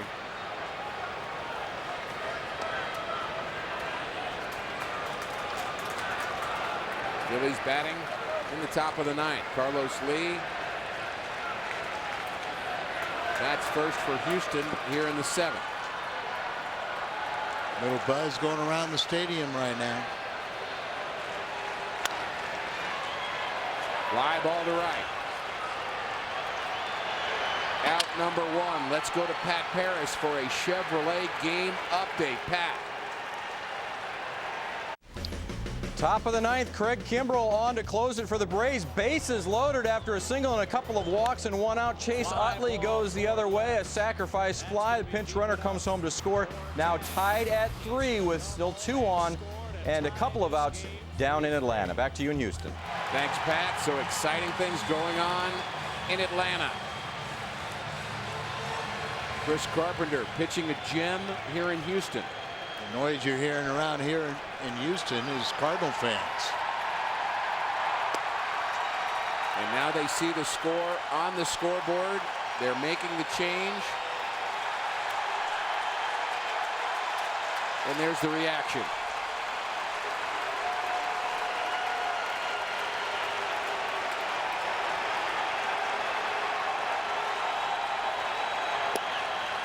So if the Cardinal players are trying not to look at the scoreboard, they're going to have problems. I think they aren't even sneaking peeks. They're just flat out looking at it. Right.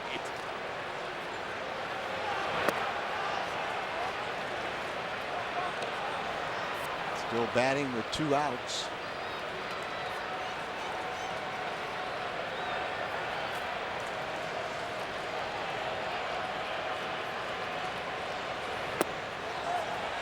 Curveball, a swing and a miss. Another strikeout of Bogusevic. Chris Carpenter now has 9 strikeouts working here in the 7th. You just felt like your ace was going to show up today, and not only has he shown up, he is dialed in, and he is just pitching as good as we've seen him pitch. So even if the Phillies are not able to win that game, I like the fact that they're giving some problems to their bullpen. No doubt about it, because Kimbrell's making his 29th pitch right now.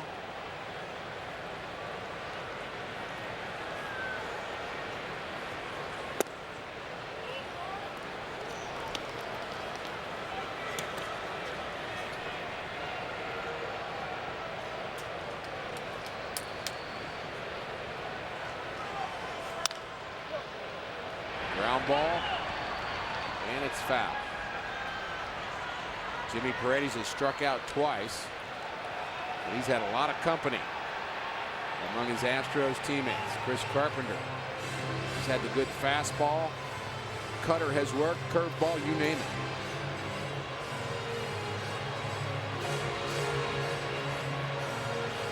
Legends are made in these late season games or postseason, and goats are also named. It happens. Swing and a miss. Another strikeout. Number 10 for Chris Carpenter. Wow, has he been good.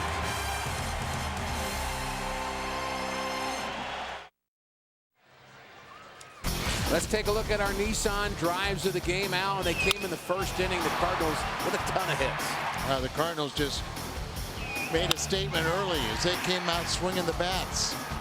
RBI by Pujols. Berkman got an RBI. David Freese, the only extra base hit, a double, an RBI. Then you see Schumacher fall off the pitcher, deflected away, drives in a run with an infield hit. And then an RBI base hit by Punto as the Cardinals scored 5 runs on 7 hits to make a statement against Brett Myers. Plenty of Cardinal fans here at the ballpark. They are very pleased with what they've seen so far tonight.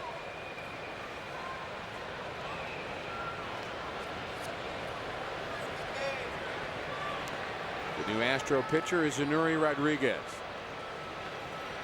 And he'll face Skip Schumacher. Skip is 1 for 3 with a couple of RBIs.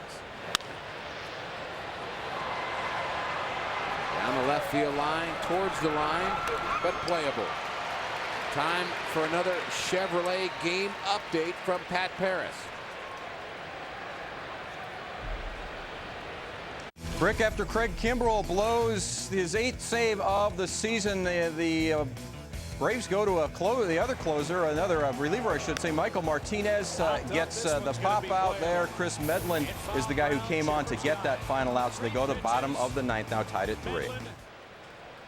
Thanks, Pat. So the Braves actually take out their potential rookie of the year, Craig Kimbrell, who can't get the save. Always, you know, these young kids that had just phenomenal defenders too, that kind of got into September and they're just worn out a little bit. Heavy pitching load, pitching September that first time.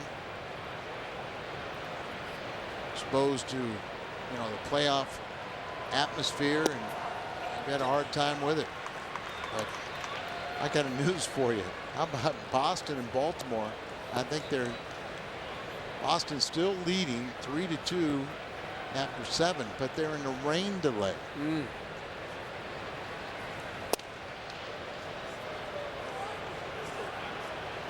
A lot of suspense in baseball today. You thought the Atlanta game would be over before the Cardinals game, but it may be the other way around. That game now in the bottom of the 9th.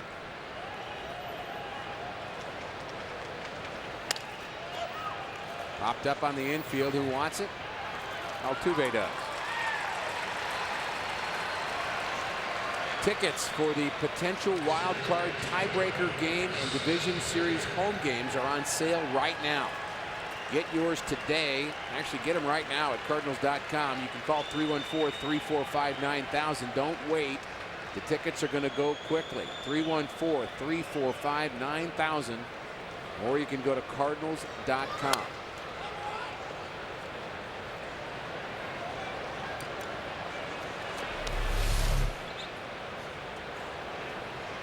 Trying to fight that inside pitch off. It pops up.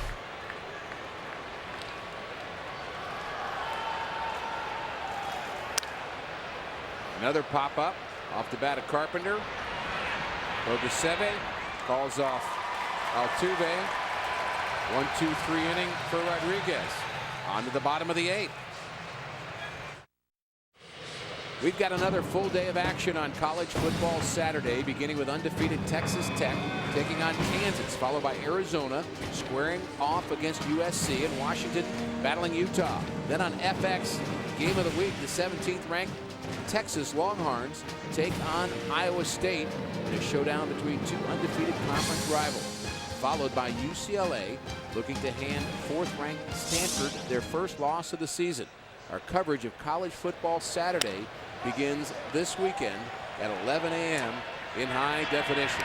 Scalzo just entered the ball game.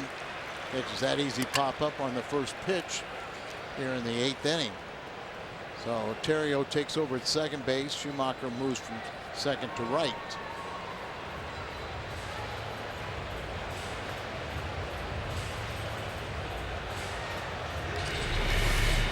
Never get tired of seeing a infielder or outfielder with 2 hands. Hyundai will bring you that one.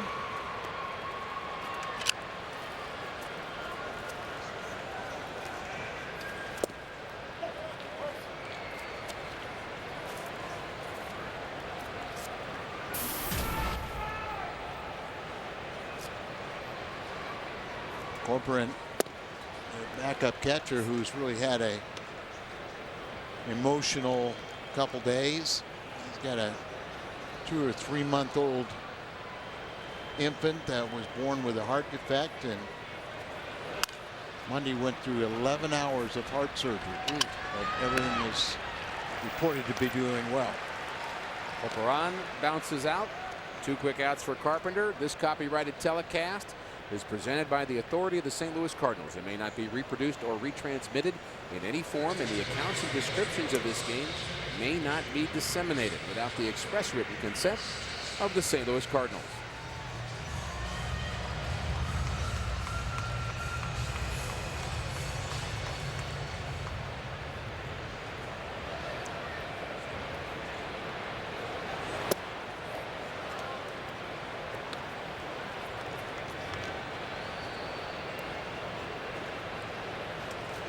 Chris Johnson.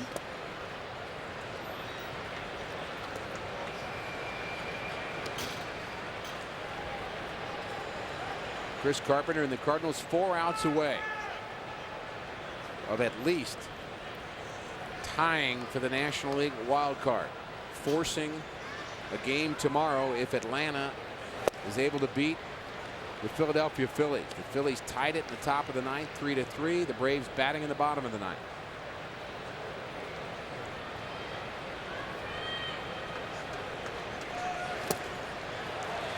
Swing and a miss. Strikeout number 11 for Carpenter.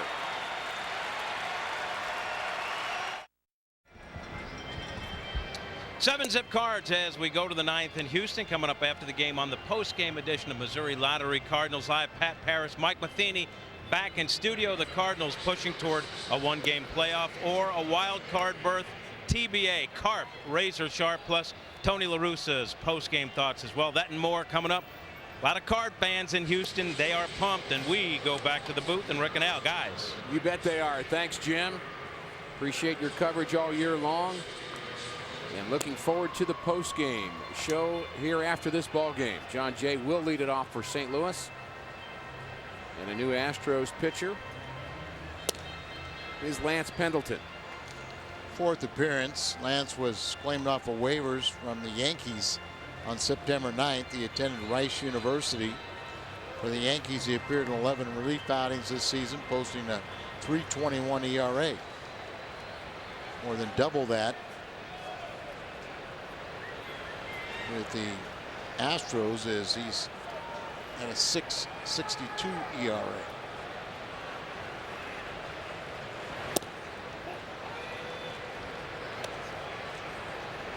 According to the notes, but then on the scoreboard it shows a 19.64 ERA.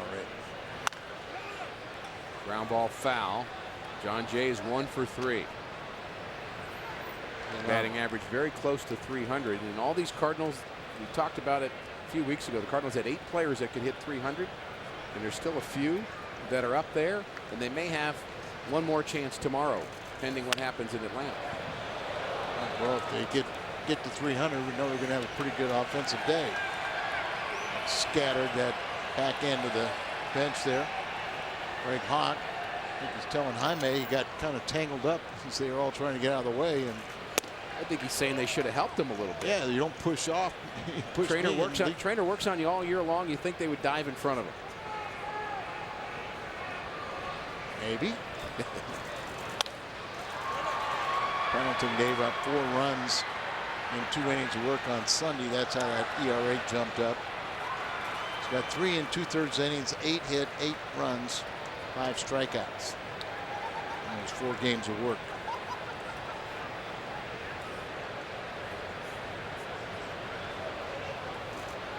We're in the 9th. We have a new member of the Cardinals family, a baby girl born last night, and Nora Kiley was smart enough to wait till after the game to be born, after the Cardinal victory. Her parents, Dana and Gabe Kiley. Gabe works for the Game Day magazine for the St. Louis Cardinals, so congratulations to Dana and Gabe Kiley.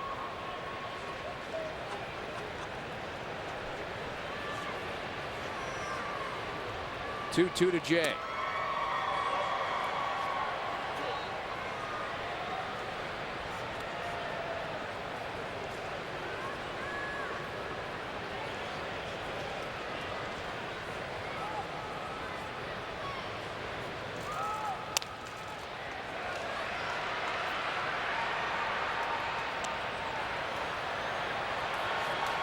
Cardinals will go with Kyle Loesch tomorrow if that game happens.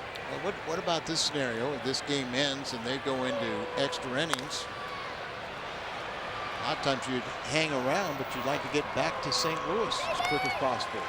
Out number 1. Let's go to Pat Parrish one more time for a Chevrolet game update. Pat. Rick, down in Atlanta, the Braves go 1-2-3 in the bottom of the 9th, top of the 10th. 2 outs here. A base hit to right by Wilson Valdez, so they've got something going. We'll update you in just a moment. Back to Houston. Pat.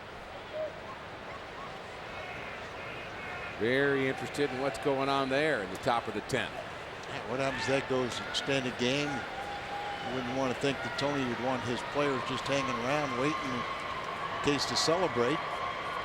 You know, because it's going to be late getting into St. Louis anyway. So you may just sit there and go, hey, we might celebrate once we get to St. Louis early in the morning.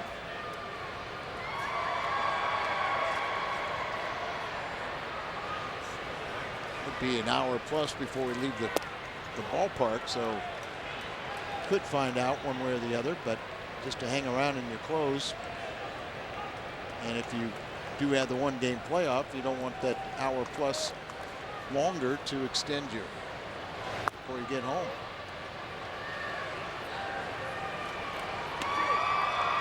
You really can't get Tony's opinion about it right now. He's busy thinking about how to get through the last few outs of this game. You know Tony. Yes, you do. He didn't start 7-0 lead. He didn't stop managing until the game's over. Long one to right. Alan Craig sends this one out of here. Home run number 11 for Craig. 40 RBIs, 11 home runs. He's got, you know, come in with a batting average. He's 2 for 5. He would have the highest batting average, but doesn't have enough bats to qualify. Probably up to about over 315 now, at least. So fastball away, shows you the power that he has. Home run to left yesterday, home run to right today. Albert pops up the first pitch. He is now 1 for 5.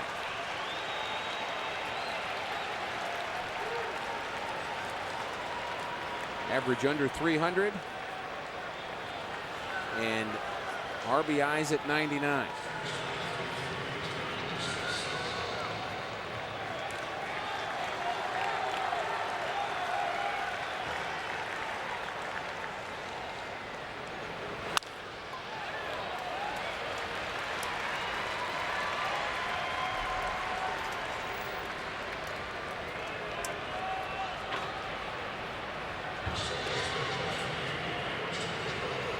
Alzo got his first plate appearance. Responds with a base hit. Now Terrio's first AB.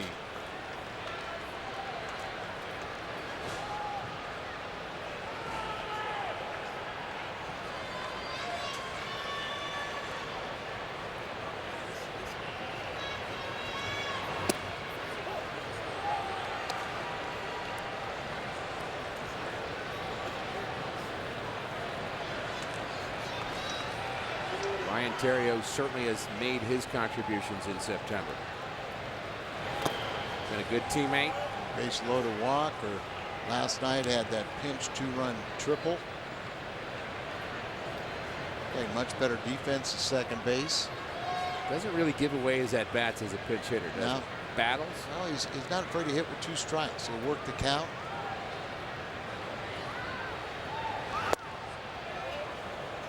One of the things you like in a pinch hitter, and that clearly is not what he wants to be the rest of his career. He'd like to play more and more, but if you're going to stay around in this game, you better learn how to pinch hit to create some value. But if you're a guy that doesn't strike out a lot, Al, then I'm not afraid to use it. Sure. Theriot bounces out, and we're going to the bottom of the 9th in Houston. Cardinals with a big lead. Cardinals baseball on Fox Sports Midwest is brought to you by Budweiser. Great times are waiting. Grab some buds. And by Bank of America, where ATM deposits are as easy as an infield fly. No deposit slip, no envelope with Bank of America. Member FDIC. First pitch in the bottom of the 9th is a high fly ball to right, and handled by Skip Schumacher. And Chris Carpenter just 2 outs away from a shutout here in Houston. Our fan of the game, Al. Little guy. He's having a lot of fun. And it's a photo submitted by Kelly Held, the winner of our fan of the game photo contest, presented by Creve Core Camera. Kelly wins a $100 gift card from Creve Core Camera. Ground ball to third. Out number 2. Think they could help out any more? 99 pitches on the scoreboard here.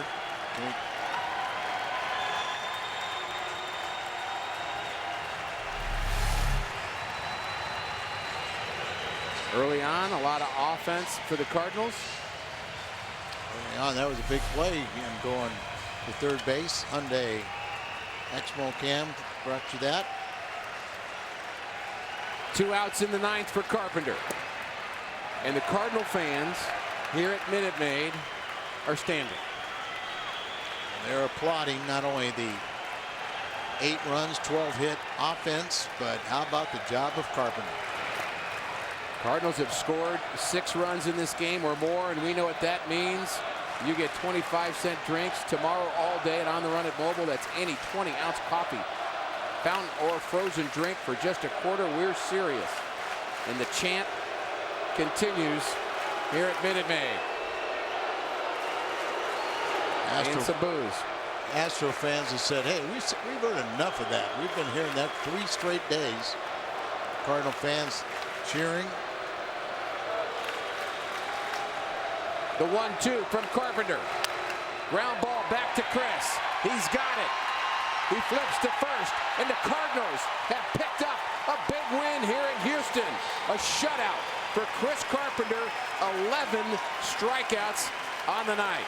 Outstanding game. The Cardinals know that they've done their part to win this ball game. Now it's up to Atlanta. If they can match them, we'll have a playoff tomorrow. If Atlanta can't beat and overcome Philadelphia, it's tied there. And then the Cardinals have clinched the wild card right now. Not a hard choice. Our Budweiser player of the game is Chris Carpenter. Just 2 scratch singles, 1 walk, and 11 strikeouts. He pitched a gem. So much more ahead. Stay tuned to the Cardinals live postgame. That's coming up next.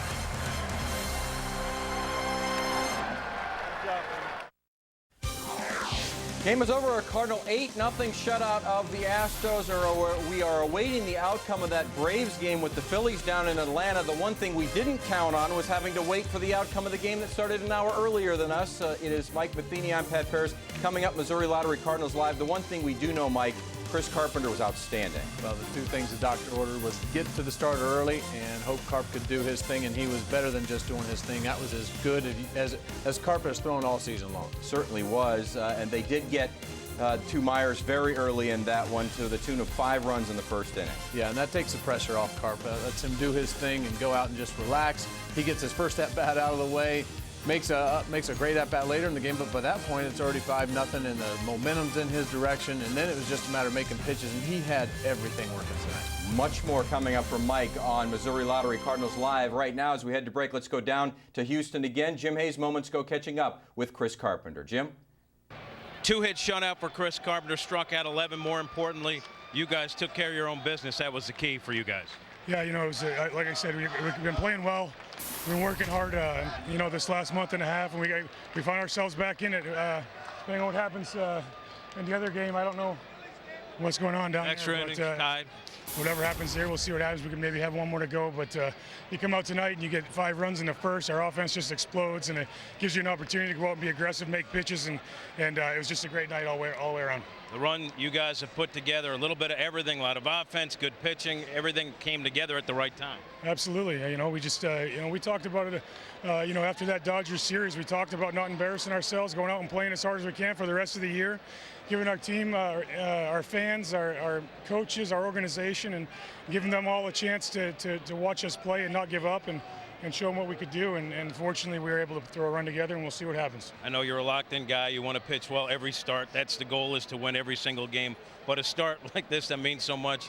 Was there a little bit more for you in this one? Again, I prepared the same way. I hate to not be a little more excited about what the situation is, but I think that's what makes me be able to pitch and do the things that I did tonight, was just not to make it a big deal. It's another start.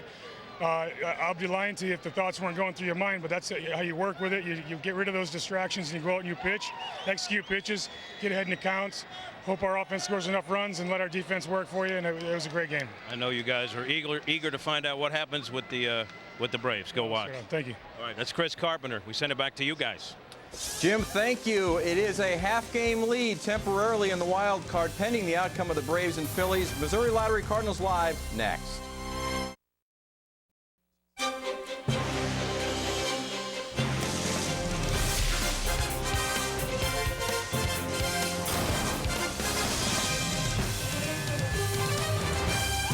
Welcome to Missouri Lottery Cardinals Live.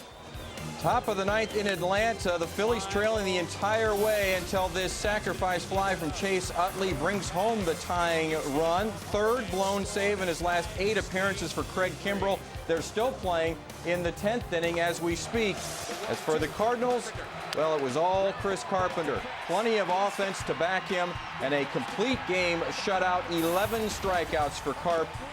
Gets exactly what the Cardinals need, a win to put the pressure even more on the Braves. A half-game lead for the Cardinals, awaiting the outcome of the game in Atlanta. And so we have 2 scenarios as we welcome you inside our Fox Sports Midwest studio in St. Louis for the post-game edition of Missouri Lottery Cardinals Live. 1, the Cardinals will soon celebrate if the Braves lose. If the Braves do win, we'll have a 1-game playoff tomorrow night at Busch Stadium. Well, going to be exciting tonight. Could potentially still have something to be looking forward to tomorrow. So you can't really lose either way, in our opinion, but obviously be a little sweeter to have it happen tonight. And Chipper Jones nearly forced a 1-game playoff. He sends this one in the bottom of the 10th with 2 outs and a runner on, deep to center field, little left center field, but it will be caught at the warning track, and they go to the 11th inning now, all tied up at 3. This is one of the more exciting days to end a regular season, well, certainly in our lifetimes, and you wonder if it's ever been this exciting in the 120-year history of Major League Baseball. Yeah, and people are just kind of flipping around, just trying. The baseball fans are loving this, and you're seeing the same thing over in the American League side. There's just great baseball going on. You knew that was going to happen when you saw some of the pitching matchups today. But I don't think anybody expected Chris Carpenter to be as sharp as he was, and that was just fun to watch. That might be as locked in with every pitch that I've seen Carp, maybe ever. It was very impressive, for sure. Let's get down to Houston now. Rick and Al rejoin us. Time for a view from the booth. They want to help put a wrap on this game for the Cardinals and then get down and to see if the Cardinals are going to celebrate a wild card berth. Guys, take it away. Pat and Mike, one of the ways we know that Chipper Jones made an out is right behind us. There are plenty of Cardinal fans that are still here at the ballpark, and they're kind of celebrating together, Al. They're celebrating the Cardinal victory here tonight. Chris Carpenter was outstanding, but they're also kind of having a little party down there as they're awaiting what happens in Atlanta. Yeah, and it's really the Cardinals are kind of on hold, too, so we really don't know. But, boy, did the Cardinals come out and make a statement. One more must-win game, and they answered the bell, not only offensively, but Chris Carpenter, as you said, was extra sharp, and he just was locked in right there. That's the Chris Carpenter we saw a few years ago when he was so dominant. And now one other thing I want to ask you about is the Cardinal bullpen. We didn't have to see him today. Chris Carpenter was so good. Nobody even stirred in that Cardinal bullpen. And as you think about the Atlanta Braves just kind of hanging on by their fingernails, they're using all their best guys. Some of them didn't pitch very well. So even if they do prevail, they're not going to be full strength tomorrow. That's right. Poor Jason Mott. He's had 3 straight days off. So he's begging for some work. He'd love to be pitching tomorrow, but more importantly, he'd love to be pitching Saturday in Philadelphia. Well, he'll get work soon enough, and so will Kyle Loesch. Back to you guys. Well, we're looking forward to the Cardinals at least having one more game and hopefully many, many more. Let's take a look at how, Mike, this got underway for the Cardinals. And you mentioned a key for the Cardinals, get to Brett Myers, who's been outstanding over the last month. Get to him early, and they did. They got a couple of breaks along the way early. Yeah, and he ended up pitching better later on in the game, but absolutely could have had a couple of these plays made. Reyes comes up short on both of those plays, which I'm sure he would like to have as well as the old Houston Astros team. And then Albert comes up and does his thing, gets it going after it looked like he's been a little bit uncomfortable at the plate, and then the rally just kind of keeps going. It certainly does. From there, Lance Berkman gets into the act. Nothing cheap about Albert's hit off the wall and left, or that solid single to right. Both of them driving in RBIs. Albert now with 99 RBIs. Lance Berkman his 94th RBI, and Albert importantly moves up to third base and he's saved. Yeah, that did end up playing into it, and you're not going to stop Albert from being aggressive on the base paths. David Freese says I can get into this act as well. In fact, that almost goes out nearly next the home run territory. Goes for a double, scores a run as well, and you knew that they were going to have a big crooked number when it was already 3-0 after Yadier Molina makes an out. Then Skip Schumacher, who was a huge part of that offense last night, gets a fortuitous bounce off Myers' glove. Yeah, that was fortunate in the fact that those are the things that really does hurt a pitcher's confidence when he's out there making the kind of pitches he is and getting nothing to show for it with a ball off his glove and 2 just barely through the infield, and then a fister over the infield by Skip. But that's what you do when the offense is going well. These guys just had momentum. And so the Cardinals were able to continue to tack on there in the first inning. In fact, they end up with 5 runs in that first inning, 7 hits total as well.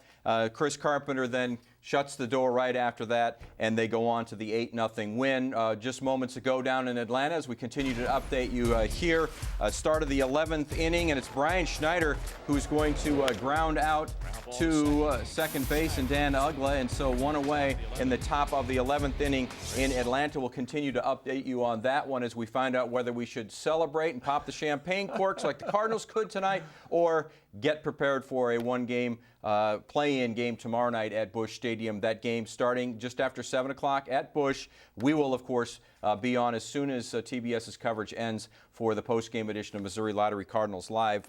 The thoughts of the players right now for the Cardinals, I guess the one thing is there's a sense of relief. They did their part. Now they have to see what the outcome is. Yeah, and you heard Carp right after his interview right after the game, and all he said was, hey, we just got to get ready for tomorrow. He's not even really thinking that that's an option, and you almost don't want your mind to go in that direction that hey, we've got an opportunity to kind of shut this thing down. We just stayed, of course, the same thing they've been doing all September through this run. Just stay the exact same thing, do the exact same things, the same mindset, and play the game. Play this thing out. Hopefully it goes to tomorrow, because tomorrow it's going to end. Back down to Atlanta now. Let's update you on this. It's actually Anthony Varvaro getting another ground ball. This one, Jimmy Rollins grounds out to Freddie Freeman, who's in at first base. He flips over to Varvaro and gets the second out of the inning. And so we now await the next batter, which is Chase Utley. So it's going to be one of those kind of nights, Mike, where everything we had planned to either talk about, the scenario of tomorrow night playing a game, Cardinals winning, Cardinals losing, Braves winning, Braves losing. Well, we're all on hold. It's a holding pattern. And it's a crazy phenomenon to go through as a player because you just don't know how much more baseball you're going to end up playing. But obviously the Cardinals realize now at least they do get one more before it decides what's going to happen through this first round of the playoffs. But it's a fun ride. But who would expect this to happen right there at the end of the season? But it's in the hands of Atlanta once again. But these guys took care of what they needed to do, and that's all they can be concerned with. But they're just not letting their minds go to anywhere. But, hey, let's watch this. Let's get ready. Let's jump on the plane. It'll be interesting to see what Tony does. If he rushes them, hey, let's get back to St. Louis as fast as we can, or they take a little time and really kind of watch the game because could be stuck here for a while. Well, you could, and you think, well, maybe they'll wait through the 11th inning or something like that, begin to have the guys shower up. You wonder at what point they'll just say, let's get on the bus, let's get to the plane, and let's get out of Houston and get back to St. Louis. Well, you'd like to say that a very experienced coaching staff has been through everything, but I'm not sure about this one. And that's one of those things. There's no book to say this is what you ought to do. But I think guys are walking around that room and they're talking about, hey, the experience I've had before is just don't let your mind go there. We got to play tomorrow. And I'm sure Kyle Loesch is in the position right now of putting his mind in, I've got to pitch tomorrow, I've got to pitch. It's kind of like going through a rain delay. Everybody's telling you that there's this huge system coming through and there's no way you're going to play. But if you're one of the players, you can't let yourself go there. You've got to say, we're going to play, we're going to play. And that's probably what these guys are doing right now. And if something happens, celebration, you can always turn the channel. Yeah, you can always get ready for that. The tweet is on. We want to know what Cardinal fans watching Missouri Lottery Cardinals Live are thinking about. Go to @FSMidwest, and we'll get some of those up a little later on here on Cardinals Live. We're going to go live down to Houston right now and get some more reaction from Chris Carpenter. He is inside the clubhouse right now talking to reporters live. Grinding, playing their butts off and not giving up. We could have laid down a long time ago when we were, way back, and we didn't do that. We continued to give ourselves an opportunity, and now we're here. So let's see what happens. During your game, did you glance over at all to look at the scoreboard? All time, all game long. I mean, I knew, I would come up in between innings at times and see what was going on up here just to see what the situation was. And, it was important. You had to know. Harp, with this run, when did you look at this thing and say, okay, now we're in the realm of possibility, or were you thinking the whole time, we're not out of anything? I think you don't concern yourself with that. I think you concern yourself with just going out and playing, and then all of a sudden you turn around and you see yourselves, just a few games back there after that Atlanta series, and we played Philly real tough. And the next thing you know, what's their names? Infante hits that homer to go ahead in that one game. It was just you could just see a bunch of different things happening, and we all knew we had a shot, so we just kept playing and doing the best we could. We weren't going to give up. If it happened, it happened. If it didn't, it didn't. And fortunately, like I said, we played well tonight to give us an opportunity to win it tonight or win it tomorrow if we can. Some teams have the ability to stay loose when things are not going well, as you guys did, and some teams don't. What is the difference? What made this team able to keep pushing? Personality. We have an unbelievable personality on this club. These guys in this clubhouse are awesome. Probably the funnest ball club I've ever been a part of, from young to old. They just have a great time. It's a pleasure to be here, pleasure to play with them all season long, and hopefully we can do this and continue to play a little more. How would you describe this last month as sort of living on the edge, trying to get to where you guys are right now? We had nothing to lose. We were already out of it. People were already telling us we were done. We were 10.5 behind these guys, and Milwaukee was 25-2 or whatever in that one span. We were already done. Everybody thought we were out of it. So we just decided to go play and at least not embarrass ourselves and do what we can. And like I said, we've played ourselves back into it. We have an opportunity to maybe win tonight, and if not, we can do it tomorrow. Does it add anything to the moment with the fact that so many people had given up on the card? No. I think it's just inside. We're competitors, we're professionals, and we want to do the best we can. And it is going to be a lot of fun. And like I said, if we can't do it tonight, hopefully we can go out there and do it tomorrow with a big group of people out there screaming and yelling for us and making it loud for these guys. Don't cheer. All right, thank you. Thanks, Carter. Don't trip, please. So that was live in the visiting clubhouse at Minute Maid Park in Houston. You heard a little bit of a cheer, a small one, for Chase Utley with 2 outs stealing second base. So there is a runner in scoring position now, and also a walk to Hunter Pence. So first and second and 2 outs there in Atlanta as we continue to update you on the Braves game. Mike, this Cardinal ball club has been very resilient. Carp's talked now twice. We've heard him say, we're just trying not to embarrass ourselves. We decided to refocus the energy on that. They have won 7 straight series, and they're 18-8 in the month of September. A memorable month for sure. Yeah, and I do know these guys did get together at one point, and they felt that they were strangling themselves. And you know, kind of like what you see Atlanta doing right now. They're putting so much pressure on themselves. You're starting to see things fall apart, and you saw Milwaukee playing very good baseball. These guys realized they were better than they were showing, and they just needed to loosen up a little bit. And I think that's where Lance Berkman walks in. That's where Gerald Laird even. But Chris Carpenter's the guy that just kind of stands there, and he's going to be firm. He's going to be tough. He's a throwback player. He's a throwback pitcher that thrives on the big game, but also thrives on the old school, hey, we got to do this different. And the guys respond to him. But you have to be able to back it up, and obviously he did what he needed to tonight. So to reset here, the Cardinals beat the Astros tonight in Houston, 8-0 the final, behind Chris Carpenter's complete game shutout, season-high 11 strikeouts for him as the Cardinal offense again breaks out in a big way.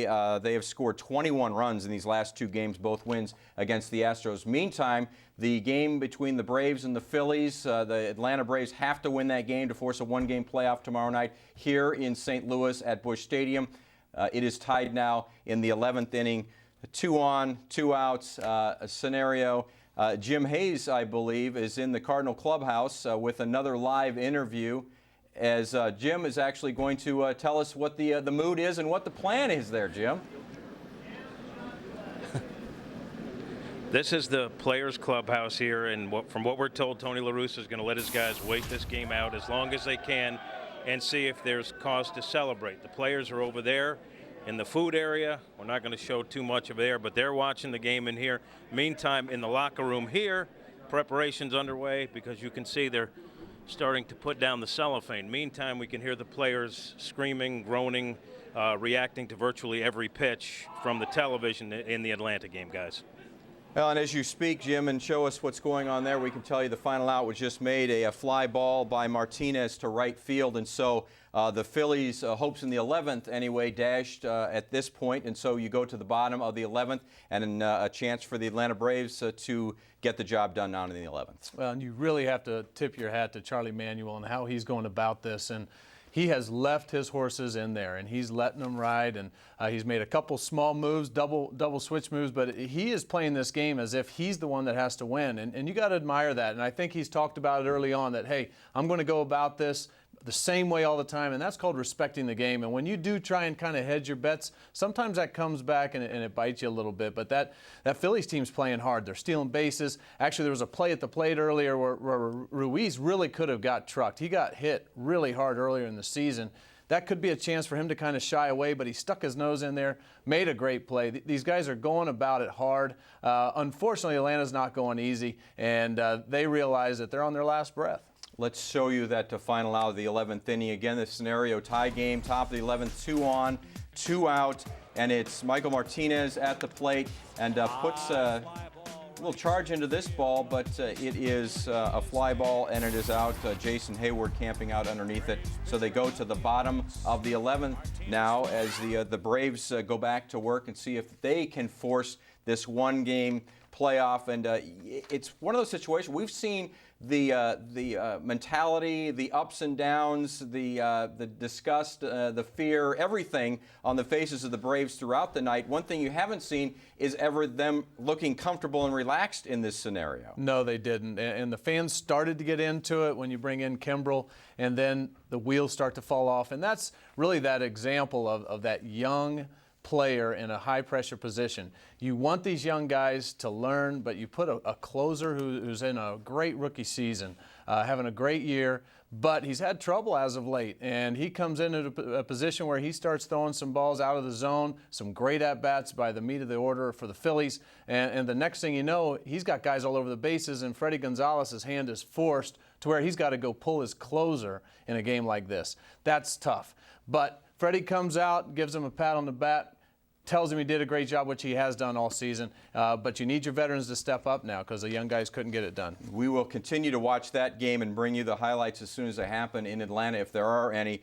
But we want to update you on that AL wildcard race because at one point, Tampa was down 7-0. But how about the Dan Johnson 2-out home run solo shot to tie the Yankees, now 7-7, and they are apparently, well, they're still batting, so there's a chance, but they could end up going to extra innings in that one. Meantime, Boston is leading in Baltimore in the 7th. That's in a rain delay, however, so this could be a long night. First time ever there could be dual play-in games, one in the American League, one in the National League. Tomorrow, it's setting up that it just might happen that way. There's going to be a lot of people missing work tomorrow, I think, with the late excitement and all the energy going on from the East Coast over here to the Midwest. And wow, what a play out. No one ever expected this, but it once again shows the value of the wild card and how great of an addition that is to the game of baseball. Well, let's get back down to Houston as well. Our colleague Rick Horton, who called tonight's game for us in the 8-0 Chris Carpenter gem, is there. The lights are dim, but Rick's got some thoughts on. Rick, you and I, 3-4 weeks ago, you ranted about the not having a race, and I don't mean to bring that up to belittle your comments, because at the time there weren't any races, but now we're talking about 4 teams still alive for 2 spots. Yeah, the rant was relevant at the time, Pat, but it certainly isn't now. It's exciting, and it kind of has this feel of a presidential election where you're waiting for the last precincts to come in. We're all just kind of waiting around for a couple of games that are close, but it's exciting. If you're a baseball fan, you have to be loving this. And I love what you guys said about the Cardinals' attitude, and really what Mike was saying, particularly about the Atlanta attitude. There's a team that is feeling some stress and some pressure, and they've certainly felt it the last few weeks, and the Cardinals have been applying some of that, obviously. It went back to the Cardinals beating Atlanta in an important series in early September. But the Cardinals are the antithesis of that. This is a team that today, before the game, was very loose. They're excited. They're having a blast, but they're loose, and they're playing very confidently and comfortably. It's a team that is focused, and Chris Carpenter, probably more than anybody, focused on right now, this moment. You hear it day in and day out from every player. It's about right now. They're not worrying about yesterday, and you can think about all the losses the Cardinals have had that you could dwell on, injuries, games they lost in the 9th, etc. But they're not worried about their past, and they're not really wanting to talk much about tomorrow either. They like talking about right now, and it served them well here in the month of September. And who'd have thunk that the Cardinals would have 90 wins on the season with a chance at 91? Rick, hang on a minute. Update from Atlanta, bottom of the 11th, I should say, and that's Dan Uggla striking out, and Michael Schwimmer gets out number 1 in that bottom of the 11th, and so we'll continue to update that action. Rick, you mentioned waiting for election returns of a presidential election, and it does have that feel. One thing we do know, and that's the Cardinals are the winner, and so they're in the envious position that Boston, that Tampa, and that Atlanta cannot be in right now, although we'll have to continue to update you on that. But right now, the Cardinals are the only one that's for sure at least going to play tomorrow in the play-in game. Yeah, we don't have to worry about the hanging chads, that's for sure, Pat. And I should mention, Pat, and I'm sure you know that the pitcher pitching for the Phillies is a UVA guy, and I'm sure you've done your research and you're right on top of that. But I really do want to echo what you guys said about Charlie Manuel and the way he's playing it out. I had a chance to play for Charlie. He was my last manager I played for as a professional, and he's just one of my favorite people. And who knows, maybe the Cardinals will see the Phillies eventually in the National League as the playoffs continue, and who knows when that'll be. And still a lot to be determined. I'm also very impressed as we think about the American League at what Tampa Bay is doing to stay in that particular ball game. You're playing the Yankees and you're down and Boston's winning. I mean, it'd be very easy to throw in the towel, but they have not. Well, you're a UVA guy doing a nice job, Rick, and I'm glad you pointed that out because I was not going to. Let's show you the final out of that 11th inning, and it is Schwimmer getting Brian McCann to ground out harmlessly to second base, and so 1, 2, 3 go the Braves in the bottom of the 11th. Why not we play 12, a dozen innings at least down in Atlanta as we await the outcome of that game. Jim Hayes now will join him inside the visiting clubhouse at Minute Maid. He's standing by with Tony La Russa. Jim. Yeah, everyone's watching the game on the monitors, including the manager and the visiting manager's office. And, Tony, what's this like for you watching a game that you have absolutely no control of? Well, I think our attitude is prepare to play tomorrow. You know, the Braves are playing in their ballpark. It's hard to win an extra inning game. And that way we're not surprised that we got to get ready for tomorrow. It's, we've done what we had to do and expect that we're playing tomorrow. And if for some reason the Phillies, they really are distinguishing themselves, the way they played the Braves, are still playing their regulars. You can't have more respect than anybody, whether us or anybody in baseball or fans, for what the Phillies are doing to compete. Charlie Manuel said a while ago he's going to keep pushing down the end to the end because it's the only fair thing to do. Yeah, I mean, that's, Charlie's well-schooled, and I think a lot of us would do that. I mean, if he's playing a club that's in the second division, then he would be taking care of his club. But I think you owe an obligation to the game of baseball to compete when something's at stake. A game as important as it was for your club tonight, no better guy to have on the hill than Chris Carpenter, and boy, did he deliver. Well, I asked Yadi when it was over. He says it was like playing catch. He put the glove down, whatever the pitch was. He might have missed his spot like 2 or 3 times all game. He was a surgeon. And, to come out early and make a statement like that, I mean, if you were going to script a game like today, that would have been it. Score early runs, add here or there, but the pitcher was just dynamite. Aside from his talent, does the whole team get a boost of confidence because he's the guy that's going out on the hill? Well, I mean, that's our guy. So, I mean, that's part of when we started messing with the rotation back in August. You tried to slot him so he would be pitching, the first game Friday at home and the last homestand and the last game of the season, if it meant anything. Didn't have a crystal ball, didn't know it was going to mean anything, but it did, and he's the guy we all were happy to have the ball handed to. A historic run by your Cardinals. What has impressed you the most about the way they've gone about it? Well, I just think that they've really been paying attention to never patting themselves on the back. We had a lot to do. Being behind means you can't celebrate anything. And so we just kept pushing. I like that, but I like the fun they're having. I mean, this is what you talk about. Competing as hard as you can when you have enough wins. This is more fun than telling jokes or going out to dinner and, whatever. This is the fun you're supposed to have when you put on uniform, and I'm really... Yeah! All right, that's a Phillies base hit. I got to do a little play-by-play. I'm not very good. I leave that to Dan and Rick. Lead off man on base, so we're going to have to cut this thing short because I won't pay attention to this game. All right, I'm going to ask you one more thing. Ask Mike if he wants to ask me anything. Ask. Matheny, do you want to ask me anything? I don't know if can those guys hook me up where we can talk to Mike? See, technology, okay. Probably not. All right, well, I want to ask you. We can stay here the whole rest of the day, but I get it. Everybody loves Matheny. I do too, for the record. Not every team can stay loose when things are not going well. What separates this one because they never got too down on themselves? Well, it's the same thing that we showed for 4 months. I mean, we hit. The guys never lost their spirit. I mean, there were days we walked in this clubhouse beside ourselves. But it never affected us that next day. We always felt we had a good club. So you're just seeing now that we keep plugging, but we've been rewarded. We're winning games, and guys are building on that momentum.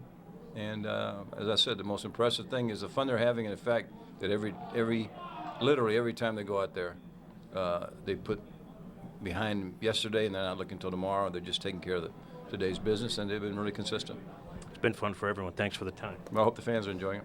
That's Tony La Russa. He would talk more to Mike Matheny, but since it's me, I'm going to let him watch the game and throw it back to you guys. Probably a smart move, Jim. Thank you very much. We're all watching the game along with the manager and all of the Cardinals. Let's look at what the Phillies are up to in the top of the 12th inning, I should say. Can't get behind myself. Top of the 12th inning.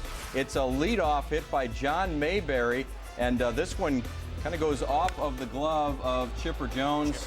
Really would have been a tough play anyway for any third baseman. So a leadoff single, and you wait to see what's going to happen. Perhaps the Phillies defying odds, because as Tony La Russa points out, it is very difficult as the road team to win a game in extra innings on the road. Yeah, but a good base runner on right now, and you really start to ask yourself, how far does Charlie Manuel let his guys go before he starts to make a change? So that has to be crossing his mind that, hey, I'd like to have them ready for Saturday. I like doing what I'm doing, which is the right thing, trying to win this, but I don't want to run them out there for 14, 15 innings when I know I've got reserves on the bench, guys that are young and ready to play and healthy. So what is that balance? That's going to be a tough call for him. It certainly will be. And tough for the Cardinal fans to hear this news, because that leadoff single by John Mayberry erased right away by the double play ball of Raul Ibanez. The 4-6-3 ends that threat.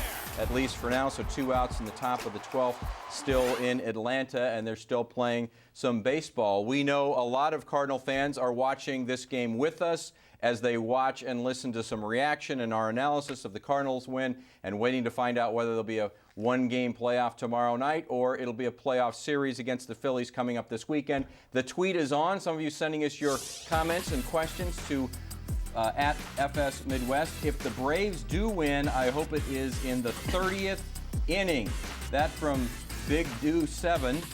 Also, this is Matt, and he tweets at us, I never thought I would say this, let's go Phillies. I love Cardinal Nation. It's one of those scenarios where nobody likes the Phillies around here. Why would you? You know, they've been in the past a team that this Cardinal bunch used to be in the same division, used to be a heated rival, but you find yourself with different scenarios rooting for teams you just don't like a whole lot. Yeah, I've been a big Philly fan for the last few days here. But yeah, you find yourself at this time of the year that you throw that out the window, because this is an opportunity to come back to Busch Stadium and watch your team, and hopefully not just for a game on Thursday, but also to end it, see some celebration, and then start and really see them in a neat playoff series starting on Saturday. So it's a lot of good baseball going on. It's neat teams and neat stories, and so much behind the scene drama going on here with the wild card in both leagues, and it's just one of those things. I think Tony said it well. He said he just couldn't draw up this script any better, not just for this game, but for the whole season.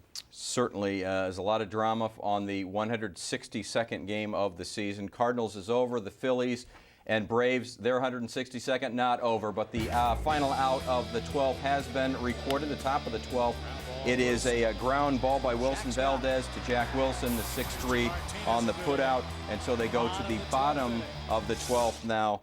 And Jason Hayward will lead things off for the Braves. Not a tweet, but a text from Cal Eldred, who's in Idaho right now. He said, what a game by Carp, and that he has not bagged an elk yet. Just wanted to pass that along to Cardinal fans who are big fans of our buddy Cal Eldred. But he's right about Carp. How about our Gila Tech King of the Hill? When you go 9 innings, shutout baseball, and strike out 11, it's a no-brainer. Yeah, and I think that it was said pretty well. What Tony and Yachty talked about is it was almost like he was on autopilot, and you could tell from the first inning he was using all 3 pitches, and he was mixing in that curveball. That curveball was devastating tonight. It was a legitimate 12-6 break, and he had quite a few strikeouts with the curveball, but he also had strikeouts with the cutter. And then every once in a while you're going to see him tip 94, 95. He had some life on his fastball that we hadn't seen a lot of through this season. So all in all, when you have a guy that's controlling all 3 of his pitches like he was tonight, that's a miserable, miserable day for a young lineup like the Houston Astros. Well, and you know the Astros are approaching this game like they approached the first 2. They were trying to play the role of spoilers. This really was, in essence, this really young team's playoff for the season, when that was a 3-game series against the Cardinals, and Chris Carpenter just dominated all night long. And Chris Carpenter, over his last 5 this season, has been outstanding. And this is the Chris Carpenter that everybody thought they would see earlier in the season. It didn't quite work out that way, but he has been nails in the last 5 starts. 3-0 with a 1.13 ERA, and the opponents are hitting just 203 off him. Tough to get anything going off a pitcher when he's that dominant. And you'd sure like to see him get a few more starts before the 2011 year is over. But yeah, he had all the pitches that he wanted to have. And I think you got to look at that beginning of the season too. He was throwing a lot better than his record. And after that, he just wasn't getting a whole lot of help. He wasn't getting defensive help, wasn't getting a lot of run support. So the third thing about this is really that you never know with these guys like a Carp. He's not going to tip his hand if he has something wrong with him. If there's a little bit something wrong with his arm or his body, his back, you never know if there's something going on that nobody else knows about, because he won't tell anybody because he's such a hard-nosed player. Before we get to more on Chris Carpenter, I want to let you know that the Brewers did win tonight in their game over the Pirates, and so Milwaukee has clinched the second-best record in the National League. That means they will host a first-round NLDS series, either against the Braves if they happen to win tonight, then win tomorrow night against the Cardinals here in St. Louis, or, of course, it'd be the Arizona Diamondbacks they would host. So that's one of the scenarios that actually has been figured out. There's not many around baseball right now that we know of exactly what's going to happen, but we know one thing. The Phillies and the Brewers will be the home teams to begin the NLDSs, and so let's look at what's going on in Atlanta. It's Jason Hayward leading things off, and he leads off with a base hit to right field. So Atlanta may have something going here in the bottom of the 12th inning. We'll continue to update that as Jack Wilson comes to the plate in a 3-3 ball game in the bottom of the 12th. Our Chris Carpenter, Don Brown deal of the game looks at what he was able to do so well and effectively tonight, and that is strike out batters to the tune of 11, a season high. Yeah, and he was doing it with all of his pitches once again, and that curveball really kept him really guessing because this was one of the slowest I've seen him throw it. He was in that 73, 72 range, and whenever you start seeing that pitch that slow and biting like it was, you got to stay back because you don't want to look foolish on it. And then that sets you up for that 94 fastball. And he even tipped into 95 today, which you can just see it. He was either one feeling really good or two very amped up. But he just was really special tonight with that breaking ball. And I don't know if he really kind of altered his feel of it, if he changed his grip. Yachty fell in love with it, got to it every chance he had when he got to 2 strikes. Certainly did, and you mentioned it. We see curveballs, we see cutters, we see their cutter, and just flat-out heat we see as well. And there's another nice curveball from Chris Carpenter. It was a dominating performance, which we really haven't seen. I think 09 was the last time he had a one-hit complete game shutout. It was certainly exactly like that kind of performance from Chris Carpenter tonight. Back down to Atlanta, and what do you do in a tie ball game in the bottom of the 12th? You got to move the man over, right? Jack Wilson doing just that. And this one nearly gets away. They do record the out. Hayward now at second base, though.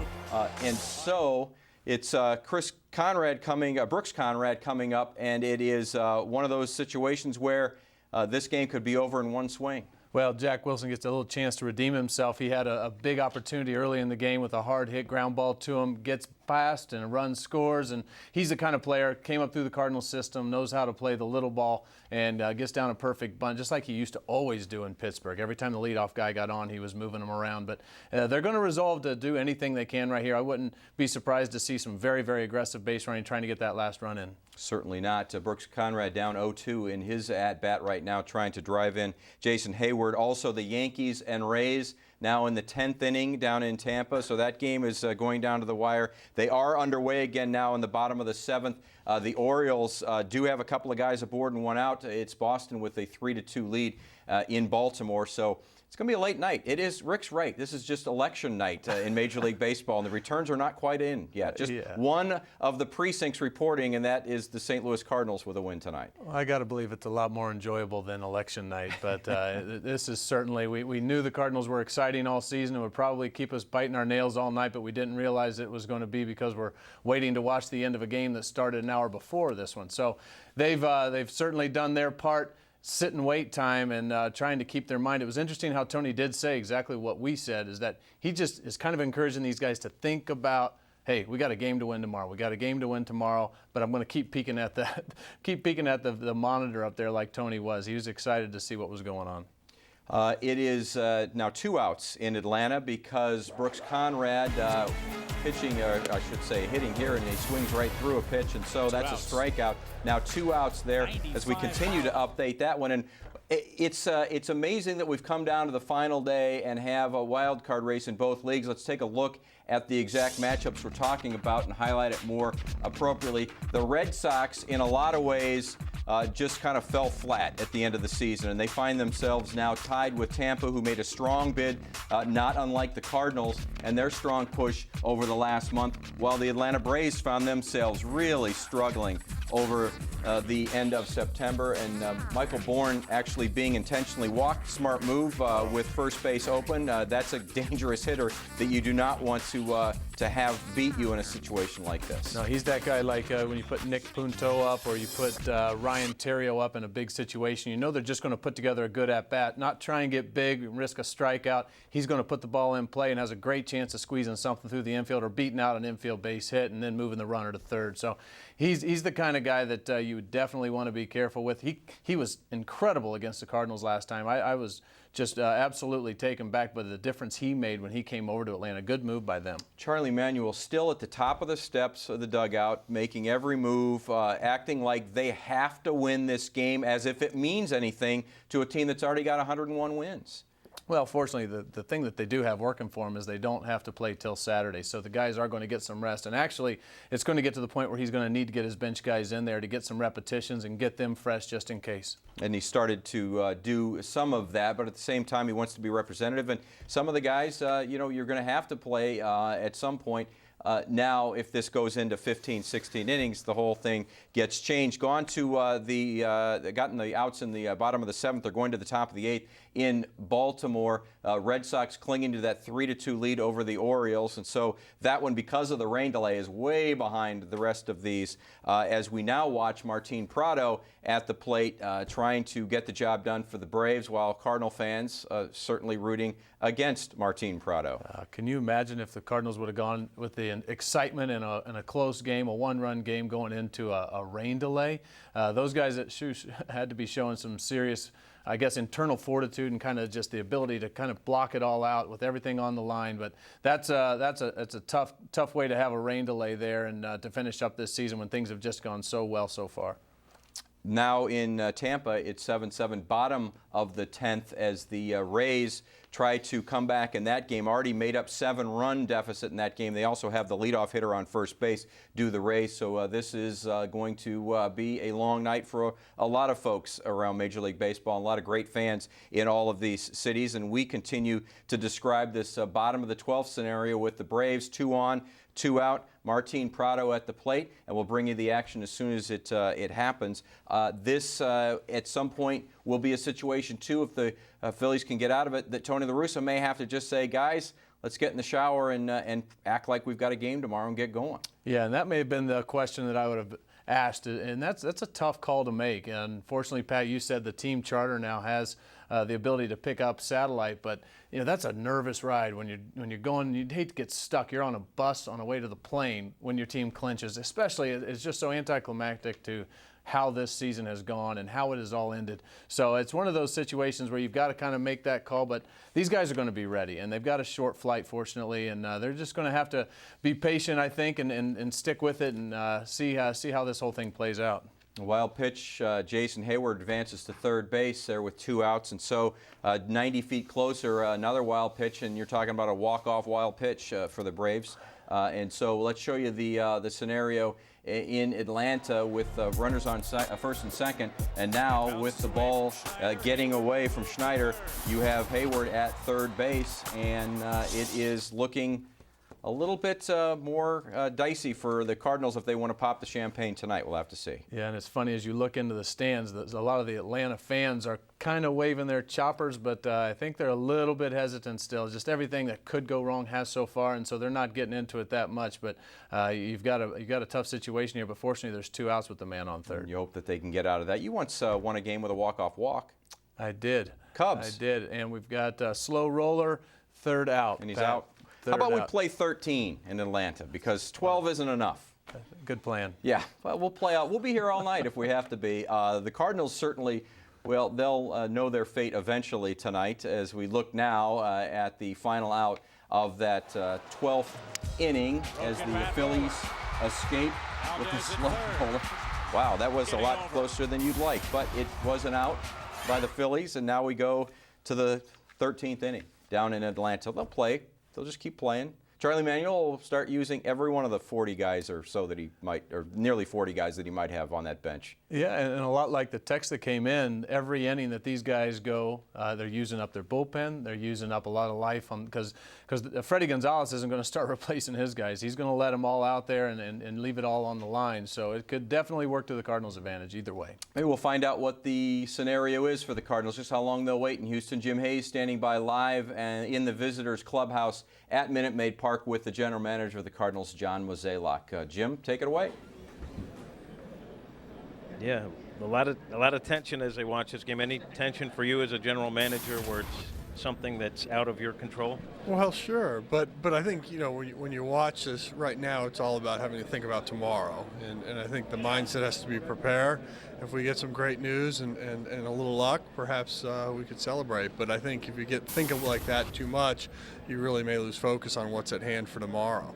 Well, let's let's try to extrapolate that. If this game goes on and on and on, and suddenly tonight becomes tomorrow, I mean, do you make a call at some point? We're getting on the charter and we're getting out of here if it turns into one of those marathons? Hadn't thought about that, but it's obviously something that's an option. We're hopeful that this thing has some conclusion in the near future, but very exciting time for baseball tonight, no doubt about it. I know that the guys in the clubhouse never gave up on the season. Was there ever a time from your office at Busch Stadium where you thought, all right, maybe this isn't going to happen for us? If you were a realist looking at where they were at various points throughout the season? Always have been an internal optimist and always had hoped. Clearly when we put this club together last offseason, we really thought it was going to be a very good team. And then things didn't work out. We tried to address some of the problems at the trading deadline, and here we are. And it's exciting. 90 wins is certainly a very nice accomplishment, but right now I still just want to worry about getting that next game or getting that win, and so I don't want to get ahead of myself. Tony La Russa says the deadline moves changed the complexion of the team, and he credits those moves for stabilizing a lot of things that it didn't take root right away, but eventually enabled this team to make a run. Do you see it that way too?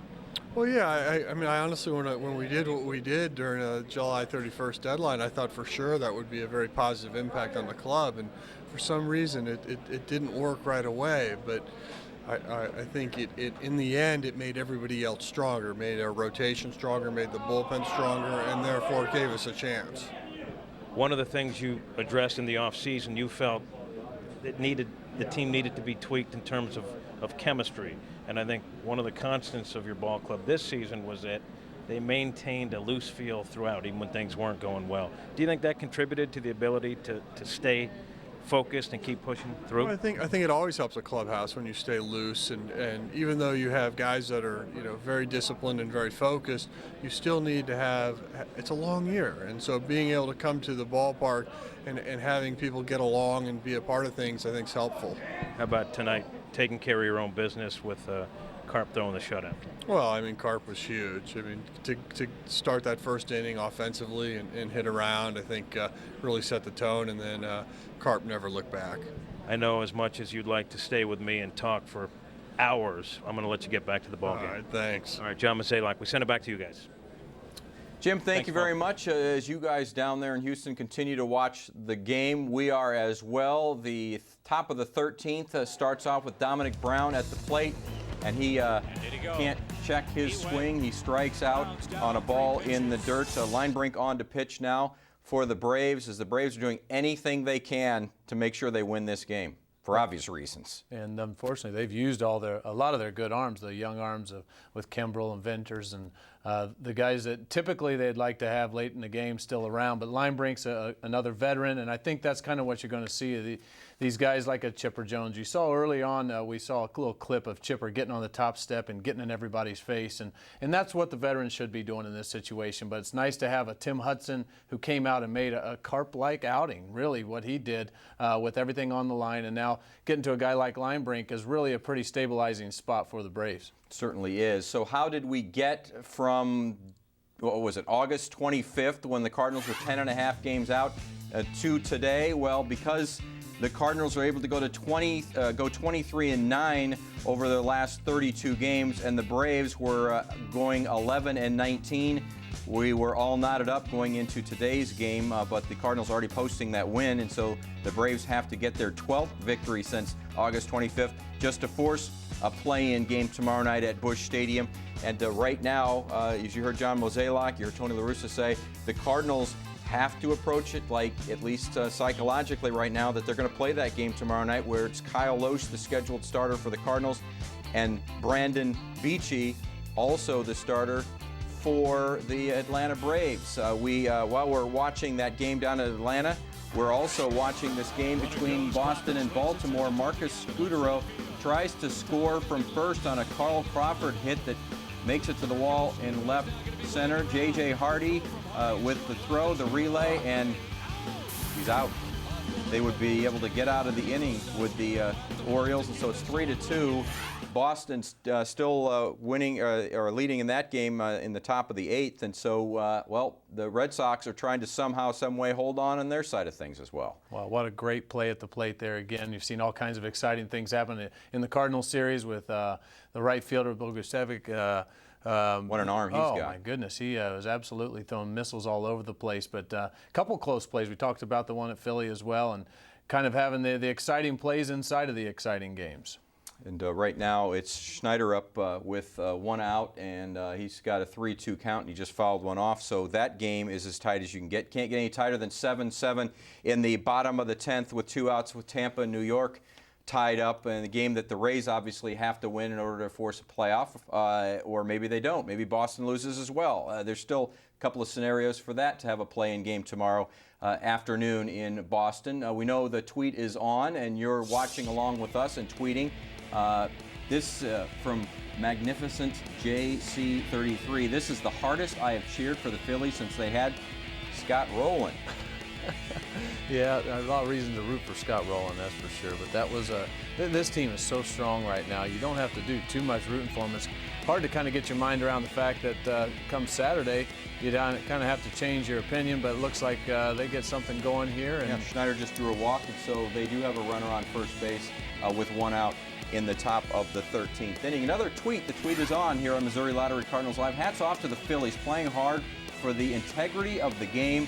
Best last day ever in baseball. I'd be hard-pressed to tell me that there's something better and give me the scenarios where it was better than this at 10:22 on the 162nd day of the baseball season, that we're still waiting the outcome of 3 different games to tell us what's going to happen with the Cardinals, the Braves, the Red Sox, and the Rays. Yeah, and I think that's a very accurate tweet, that probably the best day ever for the last game of the season. And there's a lot of people cheering for the underdog here, too. And I think the Cardinals have been in that boat. There's people all over the country that like to see that great comeback. You see people pulling for Joe Madden in the Rays down in Tampa. And you never know what people are doing about Boston. I know around here there's a lot of hard feelings after a couple World Series wins, taking the Cardinals' breath away from them. But there's some good storylines going on. There's some teams that you wouldn't expect to falter that have. And there's some teams coming out of nowhere, just like the Cardinals, that have turned into heroes. Well, there's a lot of people around baseball, just fans of baseball, that have always liked the story that's been going on for the last several years down in Tampa. And, of course,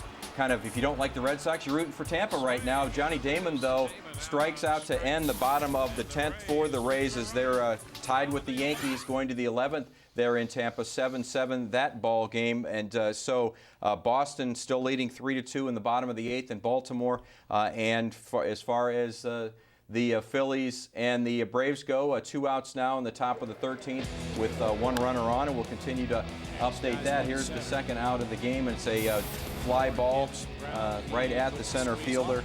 Jimmy Rollins flies out to Michael Bourne, and so that game continues on. I guess we're going to stay here a while. As I mentioned, it's only 10:24. It's not as if, you know, this is 4 in the morning. It's not real election results we're waiting for. It is Major League Baseball results. The beauty of baseball is there's no time limit, Mike. You know, we just play until there's a resolution. That is the beauty of baseball, and it's exciting that you see Jimmy Rollins popping up there, that he's still in this game, and now Chase Utley's coming up, who had a huge sac fly earlier. Just an all-around good baseball player, one of the best in the game in my opinion, just a true professional how he goes about it, and not to give these guys just too much props, but they really do. They did a great job. Ruben Amaro Jr. putting together that team. Obviously that starting staff has so much attention put on them, but that lineup too, and you got in the middle, you got an Utley and a Howard, and you go out and you get a Pence. It's a fun group to watch, and you got to really think that they've got a pretty good chance of finishing this thing off till tonight. You wonder how much gas is left in the tank for the Braves. I mean, I realize you're probably revitalized every time you get the Phillies out and you come back to your at-bat, but at some point the Braves have been on such a psychological roller coaster, and it's mainly been on a downhill slide the last couple of weeks. Well, but one game can change that, and that one game could be tonight. And if they do somehow pull this out, and I think Tony hit it, that being a home team in this situation is a huge advantage. It gives you that last run at it. You know how many runs you need to run after, and that one game could be something that could really turn this group around. They've had so many times where they were just knocked down. Have something positive going here would make things a little more difficult tomorrow night for the Cardinals if it does go that way. It's almost like a war of attrition now between these two teams, the Phillies and the Braves. And the Phillies are eventually going to, as we mentioned, have to kind of give in and probably put in some younger players that are just September call-ups and not say concede it, but say to their veterans, the guys they're going to need starting on Saturday when they begin an NLDS playoff series in Philadelphia, that they've got to rest their guys. It's going to, the integrity of the game is important, but at some point you've got to think about your own team's chances in the postseason. Yeah, and Atlanta hasn't had that luxury. You're seeing Brian McCann. He's kind of hobbling around. He took a couple foul balls. We've watched Chipper Jones stumble around for the last couple days when you know he's got something hurt in his knee and not moving well, but there's not an option to bring these guys out. And one of those moves, either a ball hit to the wrong guy or a ball in the dirt to a catcher that he can't get around on, could mean the difference in the game. But Charlie Manuel's got a pretty loaded gun here with a lot of young, excited kids to get out there and still want to show what they can do. So that could end up being certainly in the favor of Philly. So the scenario is top of the 13th, 2 outs and a runner on for the Phillies as the Braves have Scott Linebrink in right now, and he is trying to get this thing done so they can get into the bottom of the 12th and have, or bottom of the 13th and have a shot at winning this thing. As we just continue to watch these scenarios unfold, you've got an extra inning game between the Yankees and the Rays, all important for the Rays to win that one. You've got the Red Sox clinging to the 1-run lead in Baltimore now, just about to head to the top of the 9th for the Red Sox, and they feel like they have to win that game. And obviously, there's no doubt about what has to happen for the Atlanta Braves. They have to win this game tonight. Yeah, and they know that. And we talked about that earlier. Does Atlanta, since they're at home, do they not put up anything on the scoreboard so it can't be seen? And right now, we got a base hit, Pat. Yeah, so we'll have a scenario of first and third and 2 outs for the Phillies. Did not score a run because runner was at first, advanced now to third base, but certainly a serious situation that's brewing there for the Phillies.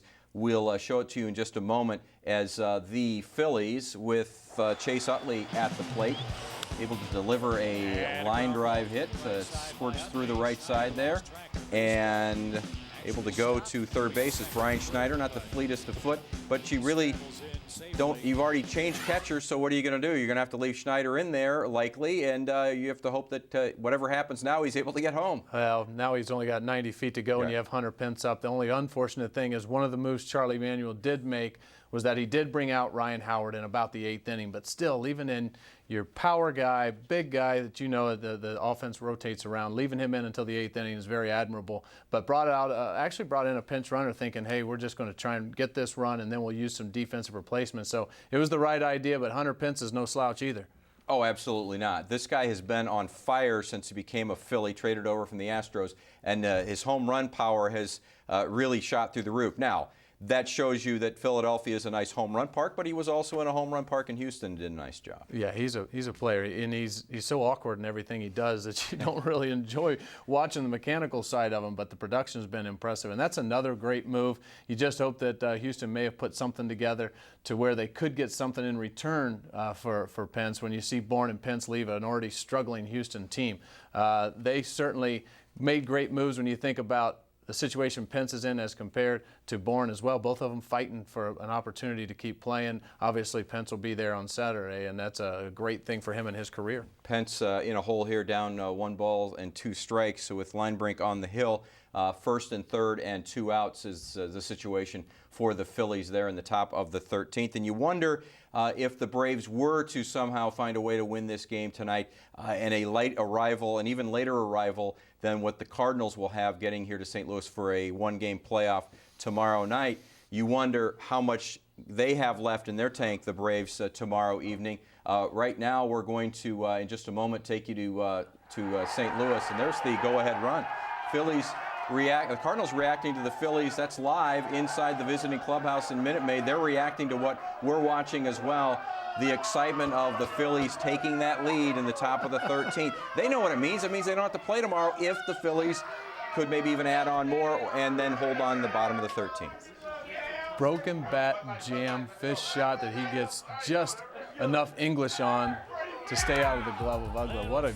What an incredible way to take an advantage here. But yeah, lots of excitement inside the Cardinals clubhouse, and hopefully that would be enough. Well, you knew that if Hunter Pence was going to make a difference in this game, it was going to be unorthodox, or it'd be a little goofy looking, or a little different. There's what they were seeing, or are seeing right now. It's still live. Look at the game. And, well, there's Adrian Chambers. Everybody's running in to get in the act, isn't it? You know, you got to get a good seat there. There's not that many seats there in that visiting clubhouse. They're traditionally not all that big, although that's a nice clubhouse in Houston, but it's not all that big. No, but you see is all the young guys, too. You see Rhodes over there, kind of, but you see Chambers and Descalzo, and you see even Dixon back there. These guys have never been through this before, and what an exciting time for them to be involved, not just with Cardinal baseball and getting into the big leagues, but right in the middle of a hunt, right in the middle of the most exciting last day of baseball probably in history. So it's a neat experience for them that helps them grow to be that mature veteran later on. So the vets are probably back eating food and sitting back in the kitchen area watching the game, wouldn't you think? Yeah, they're not just going haphazard about this. I mean, this is a big deal to them, too. Oh, it certainly is. The Cardinals game ended more than an hour ago. 8-0 the final. Chris Carpenter, the complete game shutout with the 11 strikeouts, the 5 runs in the first inning, really staking Carp to the big lead. And you had a sense that the Cardinals were well on their way to the win, which they were able to finish off and take care of the Astros, get win number 90 on the season. And they've been waiting over an hour. We've been waiting over an hour, but we're enjoying certainly the, well, as we've been calling it, the best final day of baseball that any of us have ever lived through, certainly. No question, no question. And it's going to be fun to see if once we get the third out, see if we can get to 3 more outs. That's it. 3 more outs in the Cardinals clubhouse. Let's go look live inside the Cardinal clubhouse. They realize as they go to the bottom of the 13th, they're preparing the clubhouse for a scenario that would include some kind of sparkling either alcoholic or non-alcoholic beverage, and this would be what a lot of us have, well, it was just a dream, something you only began to let yourself think about maybe a week ago, Mike, at most, maybe 2 weeks ago, but certainly a month ago. This was not even on anyone's radar at all. No, and I think the team was the only one that truly believed in themselves. They talked about it so many times about knowing they were so much better than what they were showing, and now's the opportunity maybe to cap that off, which is, we talked about it even last night, just doesn't even seem possible. It seems unreal, and you can't get your head around what exactly these guys have done to get them to this position. And the Hunter Pence RBI single that brings home the go-ahead run, the difference in that game in Atlanta with the Phillies having the 4-3 lead as they go to the bottom of the 13th.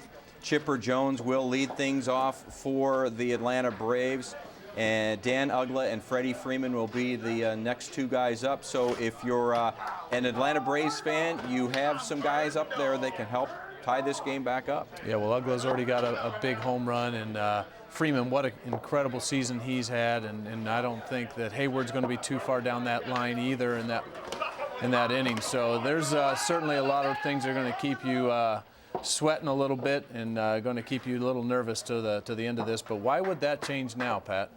Why would it? We would have it no other way, I guess. Well, we have no choice. It is going to the bottom of the 13th in Atlanta. Mike, you've been through these celebrations. I know you've never been through one that's been delayed this long, but you've been through these celebrations. It is, people have to realize this began for most of these guys back in January at some point, and then in February when you all start gathering down at spring training, it really kicks off in earnest. But there's some hard work that gets put in not only in February and in March, but throughout the season. And it's 162 games. To culminate it with any kind of a title is something special, and there is a sense of accomplishment for sure. Well, I'll tell you, the first time I came over to this organization in 2000, it was one of those situations where this was talked about from the first day, and that was different than the other organizations I'd been a part of. It was, hey, we want to pop champagne at the end. And at first it sounded kind of corny to me, and then I realized that that's truly, and you could see in Tony's face, he grinds and grinds from the first day of spring training until the last pitch. And when that happens and you can pop the champagne, he is a different being out there completely. Well, there's Al Raboski. Al, take it away live down in Houston.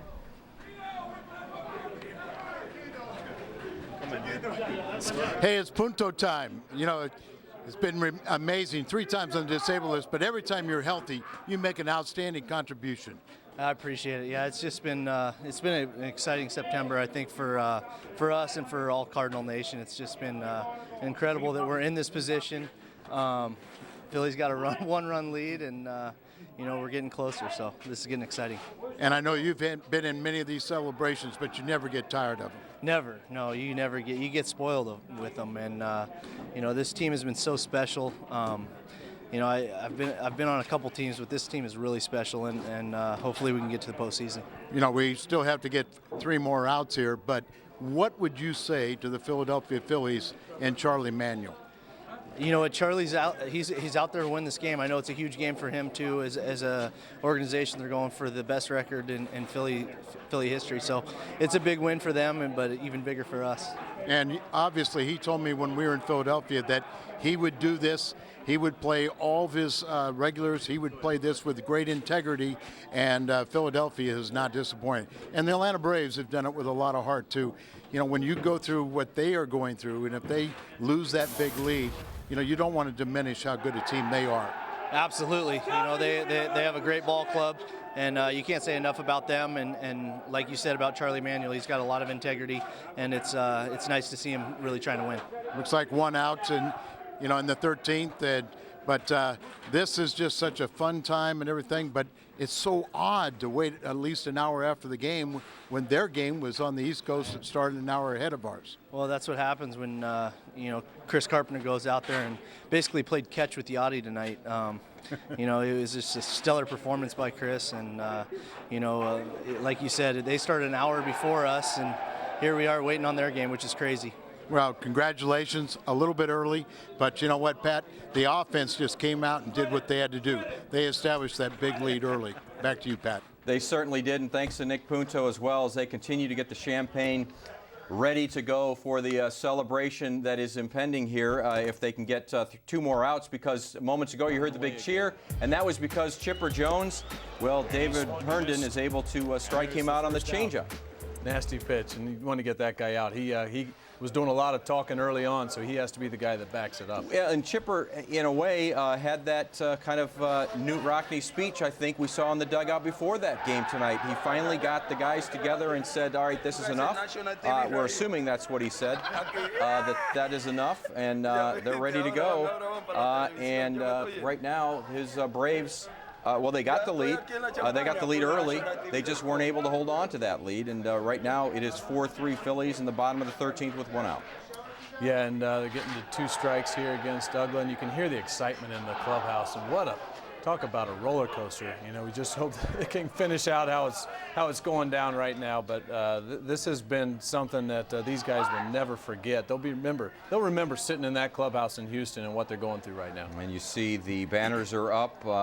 Guys like Nick Punto are still watching the game through the plastic that have been put up over the lockers and over the televisions in the visiting clubhouse there. There's Lance Berkman, a huge part of this comeback by the Cardinals. He knows the excitement in that very ballpark of having to come back after being given up on as a ball club, and they did a few times with the Astros coming back to make postseason runs.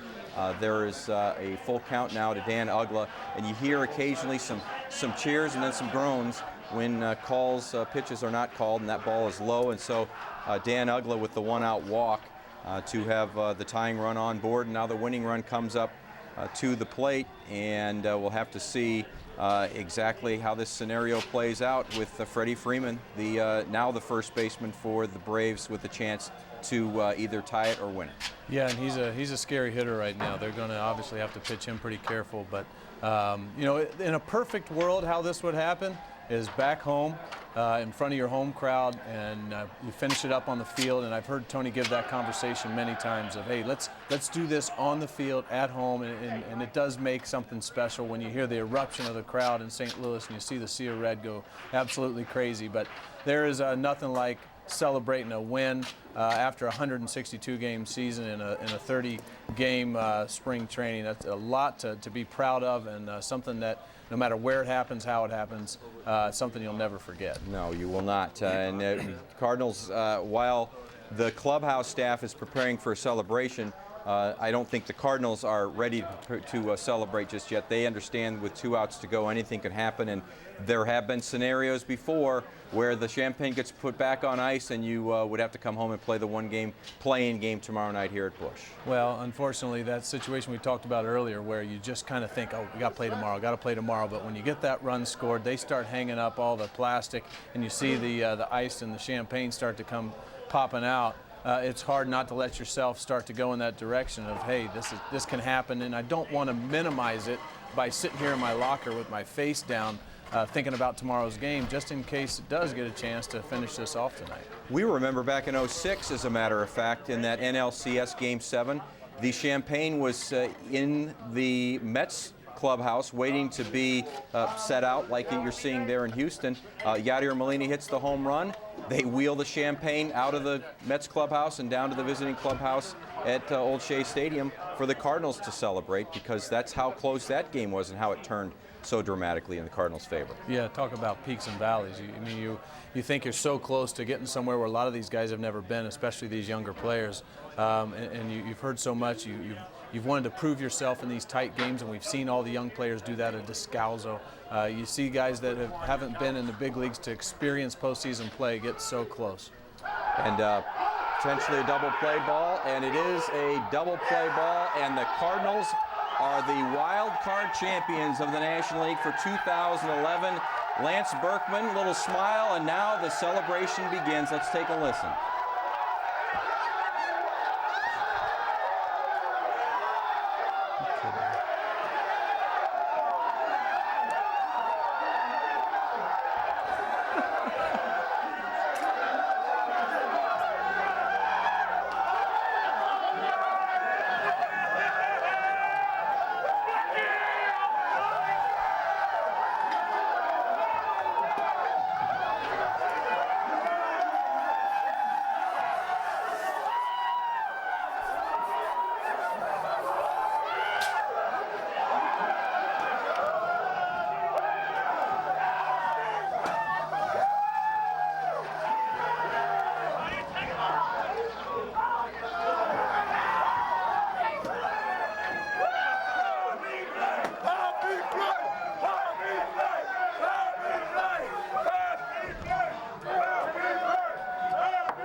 Hey, Mark, congratulations. I know this was a hard-fought series, and this whole year, things have been so up and down, but you had the guys ready to hit in that first inning. Man, they've been ready ever since we got down to Houston. It's been awesome. I mean, there was just a different feeling about the offense, and I'll tell you what, the 5 innings, the 5 runs in the first inning, and then Carp just playing catch with Yachty all night, it was awesome.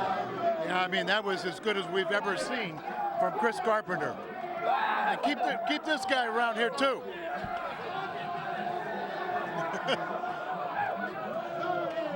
Skippy! Thanks, Mark. I said thank you. You like that.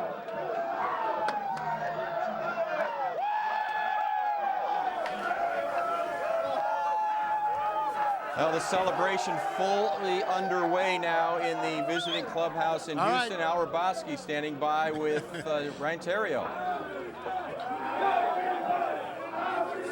Yeah, it's kind of hard to hear in here. Everybody's having a little fun, but Ryan Theriot, such a big part of this season, and I can't tell you how professionally you acted. You know, once Percal got over here, you were a consummate professional and teammate, and you've come up with some real big at-bats of late. Well, thank you so much. I appreciate that. Yeah, it's been a great year. You know, we're all here as one team, one unit, you know, one goal at hand, and you know what? We reached that goal, so now we set another one. I got to take one little shot, but now do you see the difference between St. Louis and Chicago? I did this twice in Chicago, but this is definitely a lot of fun. It's definitely a lot of fun. Great group of guys. We got a great chance. I'm just really excited to see where we go. And of course, this is not the last one of these celebrations. Got a few more to go to. That's right. We're just gonna play hard and keep doing what we've been doing, man. It's been a great run. We've been playing really good of late, so that's it. I'm gonna go have some fun. All right, go have some fun. All right. Congratulations. All right, let's go up to Ricky. Ricky, it's a little chaos down here, but it's a lot of fun. You've been in them.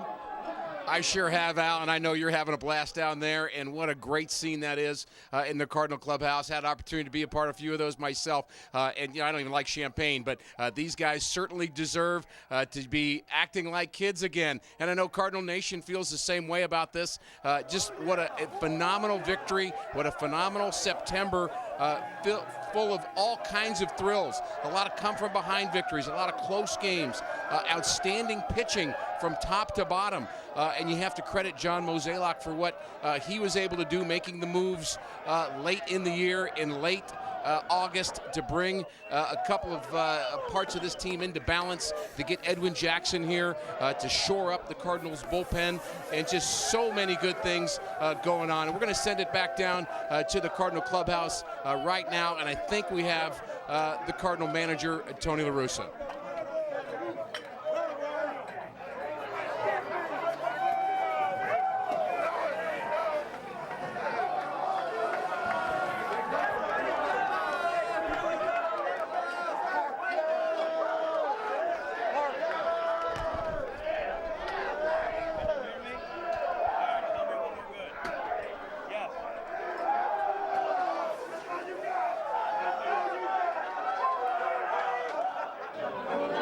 Albert, how surreal was that? You took care of your business, then you had to wait out someone else's game. What was that like watching it for you?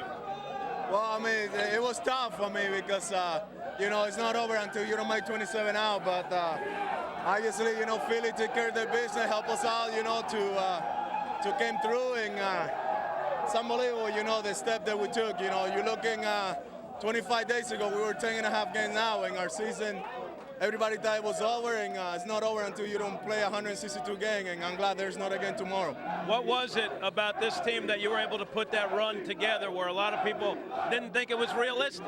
Well, I think the great group of guys that we got in the clubhouse, and adding a couple of veteran guys like Dotel and Furcar and Cody Patterson, Arthur Rose, I think they bring some new life into our clubhouse, That was some different energy than we needed, and we were able to relax, and we just glad, that we have a pretty good chance to play in October. How about going out there tonight and taking care of your own business, jumping out to a lead and letting Carp do the rest? Listen, that I think that first inning was huge, to score 5 runs against Meyer. I mean, you knew that he's a tough competitor, and he was going to go out there and throw his game, and I'm glad that we contribute early in the game, and Carper, obviously, he took them out and took care of his business, a complete game. Last thing, the season you put together, slow start, but you kept pushing. Hey, I told you guys, at the end of the season, I know that my number was going to be there. Obviously, people can say whatever they want, there's not the type of number that I put every year, but to be able to accomplish what I have accomplished, through my injuries and through some tough time, I wish I would have contributed a little bit more, but you know what, we got a new life, and hopefully, we can get ready for the playoff and start Saturday. Congratulations. Thanks for the time. Thanks, buddy. All right, let's send it over to you, Al. Holiday, and I know the last couple of days that hand has been aggravated again, but you really showed your team spirit by going and telling them yesterday you couldn't make a throw, and that's why you came out, not because of hitting. Well, when it started bothering me to throw, and I thought, if a situation comes up where I have to make a throw and can't do it, I don't want to put our team in that situation, especially as good a player as Allen is, to give him an opportunity to go out there, and he's played great. And so for me to go out there and come up in a situation where I can't do what I want to do, I didn't think was fair. And obviously, like I said, with the depth that we have, we didn't miss a beat. How about this ball club? A lot of people thought that, several times that it couldn't make this push, but you guys play hard, and unfortunately somebody had to have a rough September like Atlanta did. Well, that's the thing. It didn't look good for us, but when we swept Atlanta at home, I think we all started thinking, wow, we really have a chance at this. And, watch them you know, kind of lose some games, and we were winning games. I think it started to all be like, wow, this could really happen. And we stepped up to the challenge, and you know, Carp goes out tonight, and I mean, it was unbelievable. You had so many freak little injuries this year, but I know you're going to bounce back as quick as you can and be a big part of this postseason. Yeah, I'm going to get a cortisone shot in the morning, and hopefully in 2 days I'll be ready to go. All right, Mark. I mean, Holiday, back to you guys upstairs. All right, we're with Alan Craig. What's a young guy put into this situation? Do it for the Torty!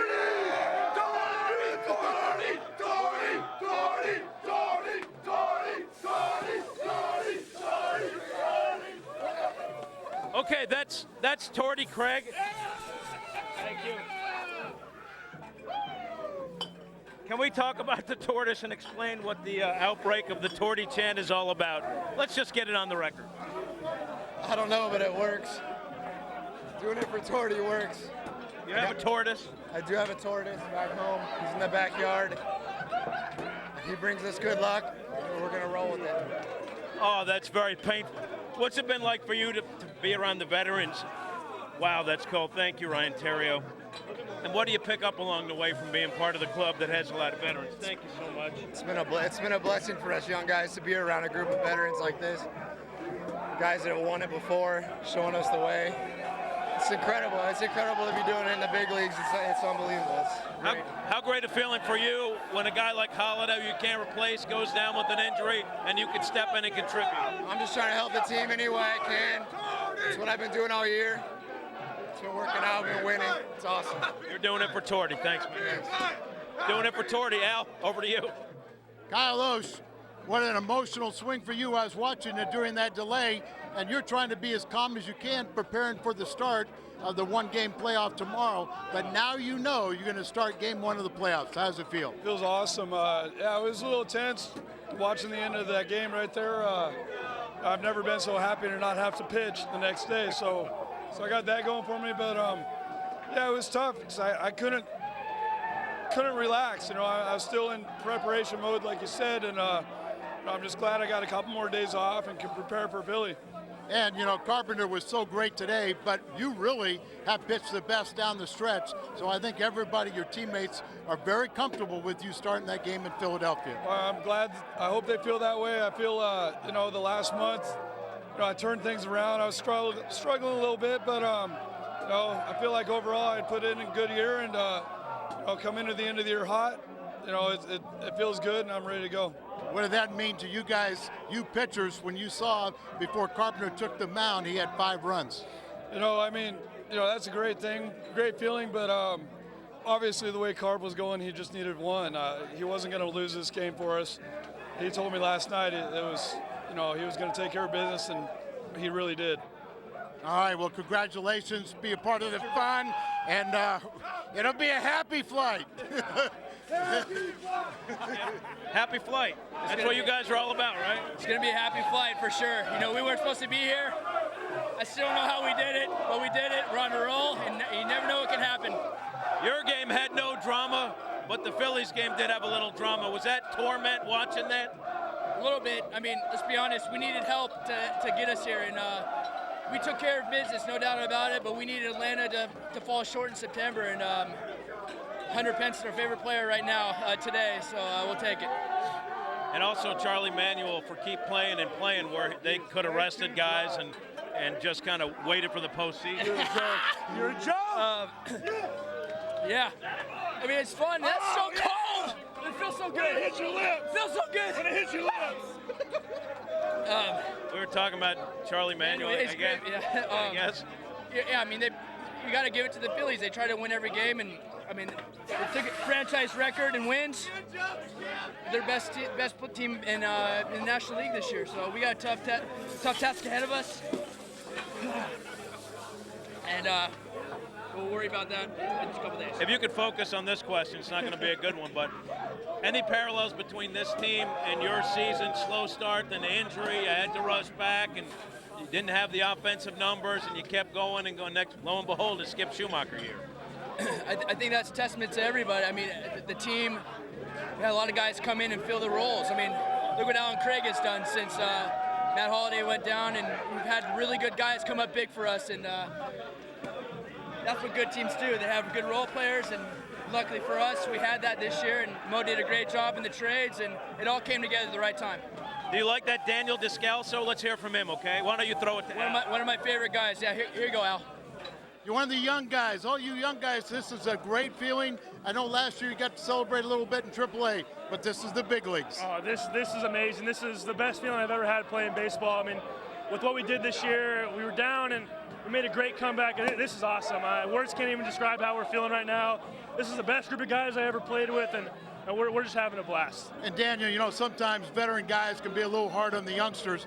You don't see that with this bunch of guys. They tried to help you guys, and you guys really did come through many times this year.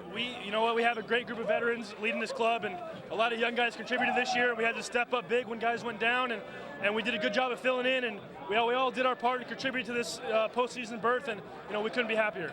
And it makes you want to do it year after year. I mean, this is sweet. It doesn't get better than this. All right, congratulations. Thanks a lot, Al. Back to Cat, back to Pat, back to Rick, whoever.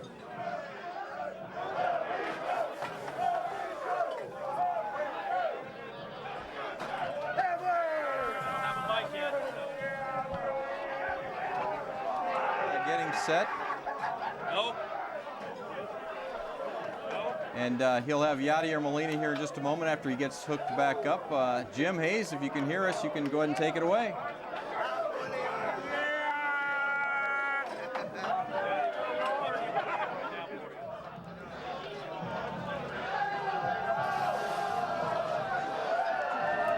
Yadi, I'm going to ask that question again. What are the emotions like for you right now? Well, right now I'm so happy. I mean, we fight all year long to come to this moment right here to go to the postseason. I mean, I feel so good right now. No, you don't. It's cold, right? It's cold. But yeah, I mean, I'm happy for my teammate. I mean, we fight, like I said, we fight all year long to be in this position right now, and we're gonna enjoy it. How about the job that Chris Carpenter did tonight? You needed a win today to take care of your own business. You had Carp going. I know the confidence level had to be real high for you guys. That's the guy that you want on the mound in this situation. He did a great job.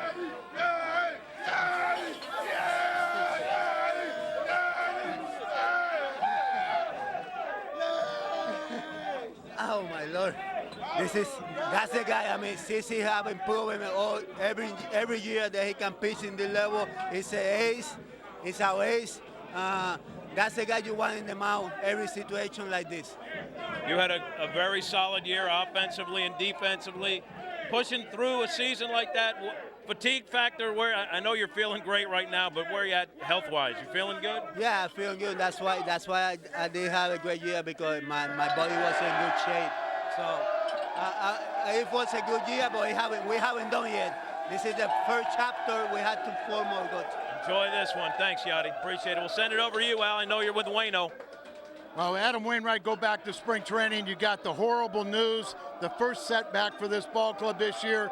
They've had so many injuries, so many freak things, and yet you've overcome all of it. And I know it wasn't enjoyable being the #1 cheerleader, but you're so proud of this team. Well, it was enjoyable, actually. I had a great time cheering for this team. They overcame a lot of stuff. There's a ton of heart in this locker room. A bunch of great guys, a bunch of great Cardinals. Fans ought to be proud of us. We're proud of the Cardinal fans. We're going to play great down the stretch. Now it starts over right now. This is why we play right here. This is why we play. Pop champagne and win championships. Well, you were in 06, you were right in the middle of things. You were the closer doing everything, and everybody's looking so forward to seeing you. You are recovering, is right on track for the get-go of spring training. It is. It's going great, but right now I'm just enjoying this team, and I'm proud of these guys. They did great. They worked hard, and they deserve it. How about Carpenter tonight? It was unbelievable. His best game of the season, one of the best games I've ever seen him pitch. He was clutch, just like he always is for us. And of course, the offense has led the National League in runs scored, and they came out in the first inning and showed you why. Yeah, we're a very dangerous team. There's no doubt about it. We just got to go out there and maintain this good downhill roll we got going here. Keep it going. All right, Adam, congratulations. Go have some fun. All right, I'm with Bill DeWitt, and Bill, I got to tell you, you might be the driest guy in the room. Well, I don't feel that dry, but No, he's a dry. No, he's a dry. I think a couple years ago I got you by announcing. Yeah. You're pretty dry. It was a lot of fun. It doesn't get any better than this. What do you make of this team? Was there ever a time where you thought maybe it wasn't your year? Well, you got a little shrapnel. Is all.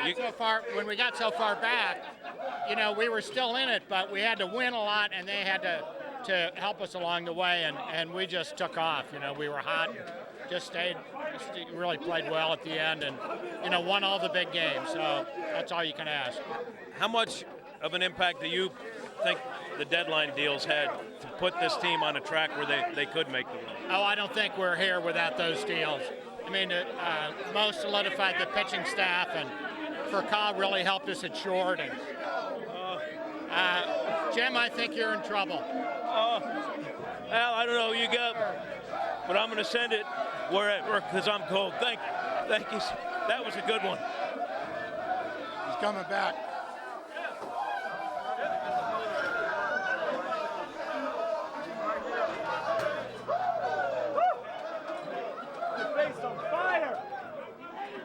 Jason Mott, you did a lot of growing up this year. This has been a fun season for you, that ninth inning. But you know what I like the most is that you said it's like any other inning. Don't put that much pressure on yourself. Exactly. You know, I mean, you got to go out there. You got to get the guy out. It doesn't matter, you know, what inning, who's up. You just got to go out there and do your job. And yeah, it's kind of the way I've looked at it all year. And it doesn't matter to me. I just go out there and, you know, try to get the guy out, and hopefully it works out for us. And you know what? It's not easy to develop a secondary pitch at the big league level in the ninth inning, and that's what you accomplished. I don't know about that. I just go out there and, you know, I just try to do everything I can. And, you know, thank your mom. Hey, I'd like to thank my mom. Frankie, if you're watching, we love you, man. Frankie. Yeah, that's a good point. What do you guys have to say to Ryan Franklin?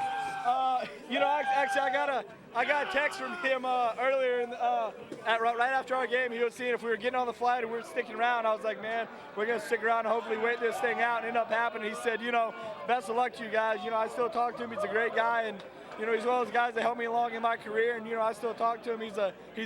I feel privileged. I can call him a good friend of mine. All right, well, thank you. Go back and have a little more fun. Whoa. All right. It was like 6.5 games. You said realm of possibility. This is the possibility. You've entered that realm, right? Yeah. I think we've surpassed it. But it's great, you know, to be celebrating this.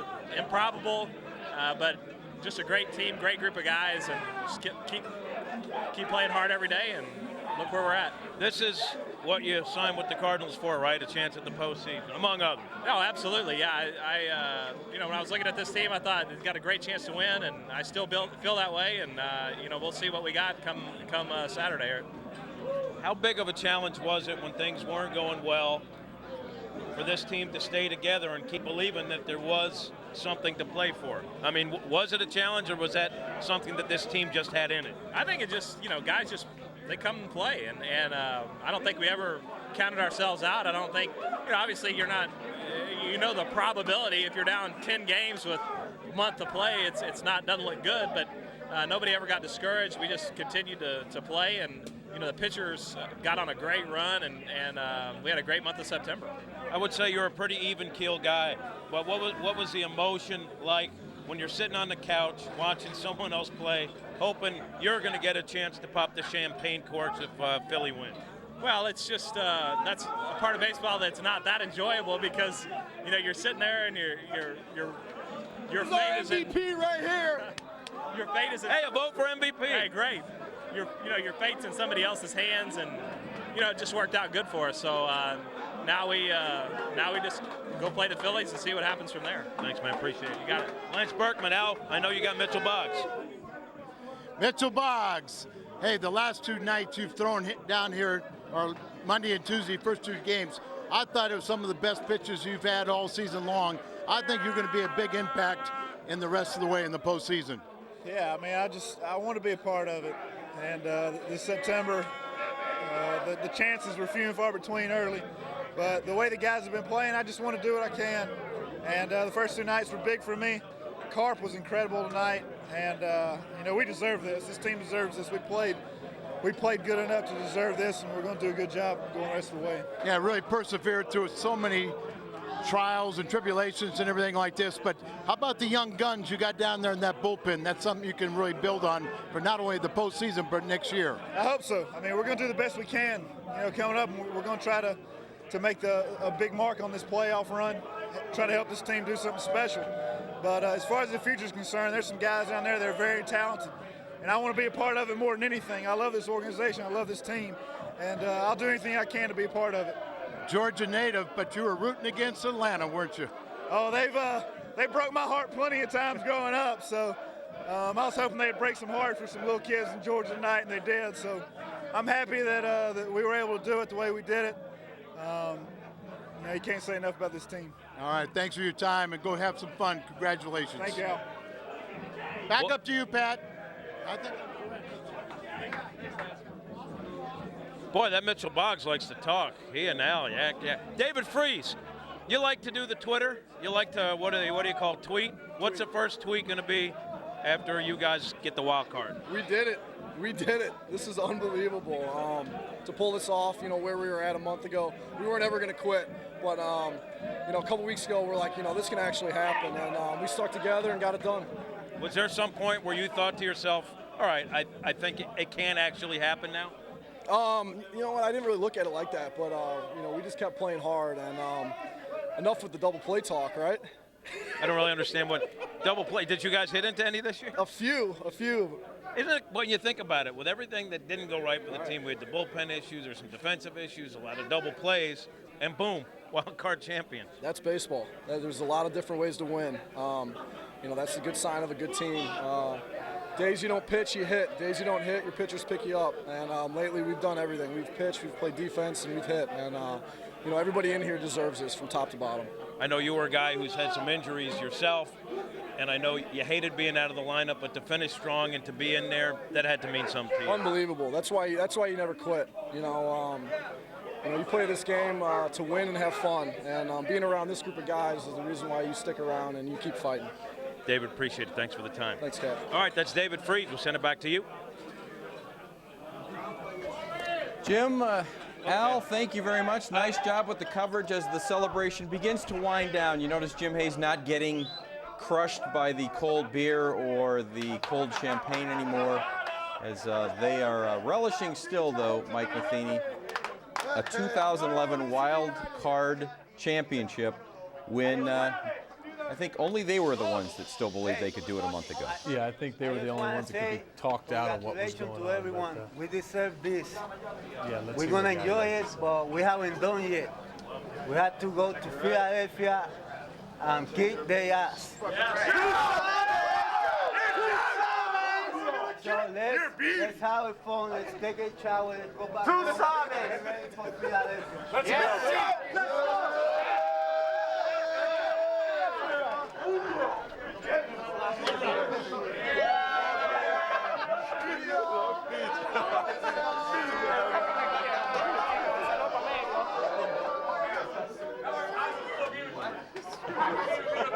But Yadier Molina has given instructions. It's time to get in the shower and perhaps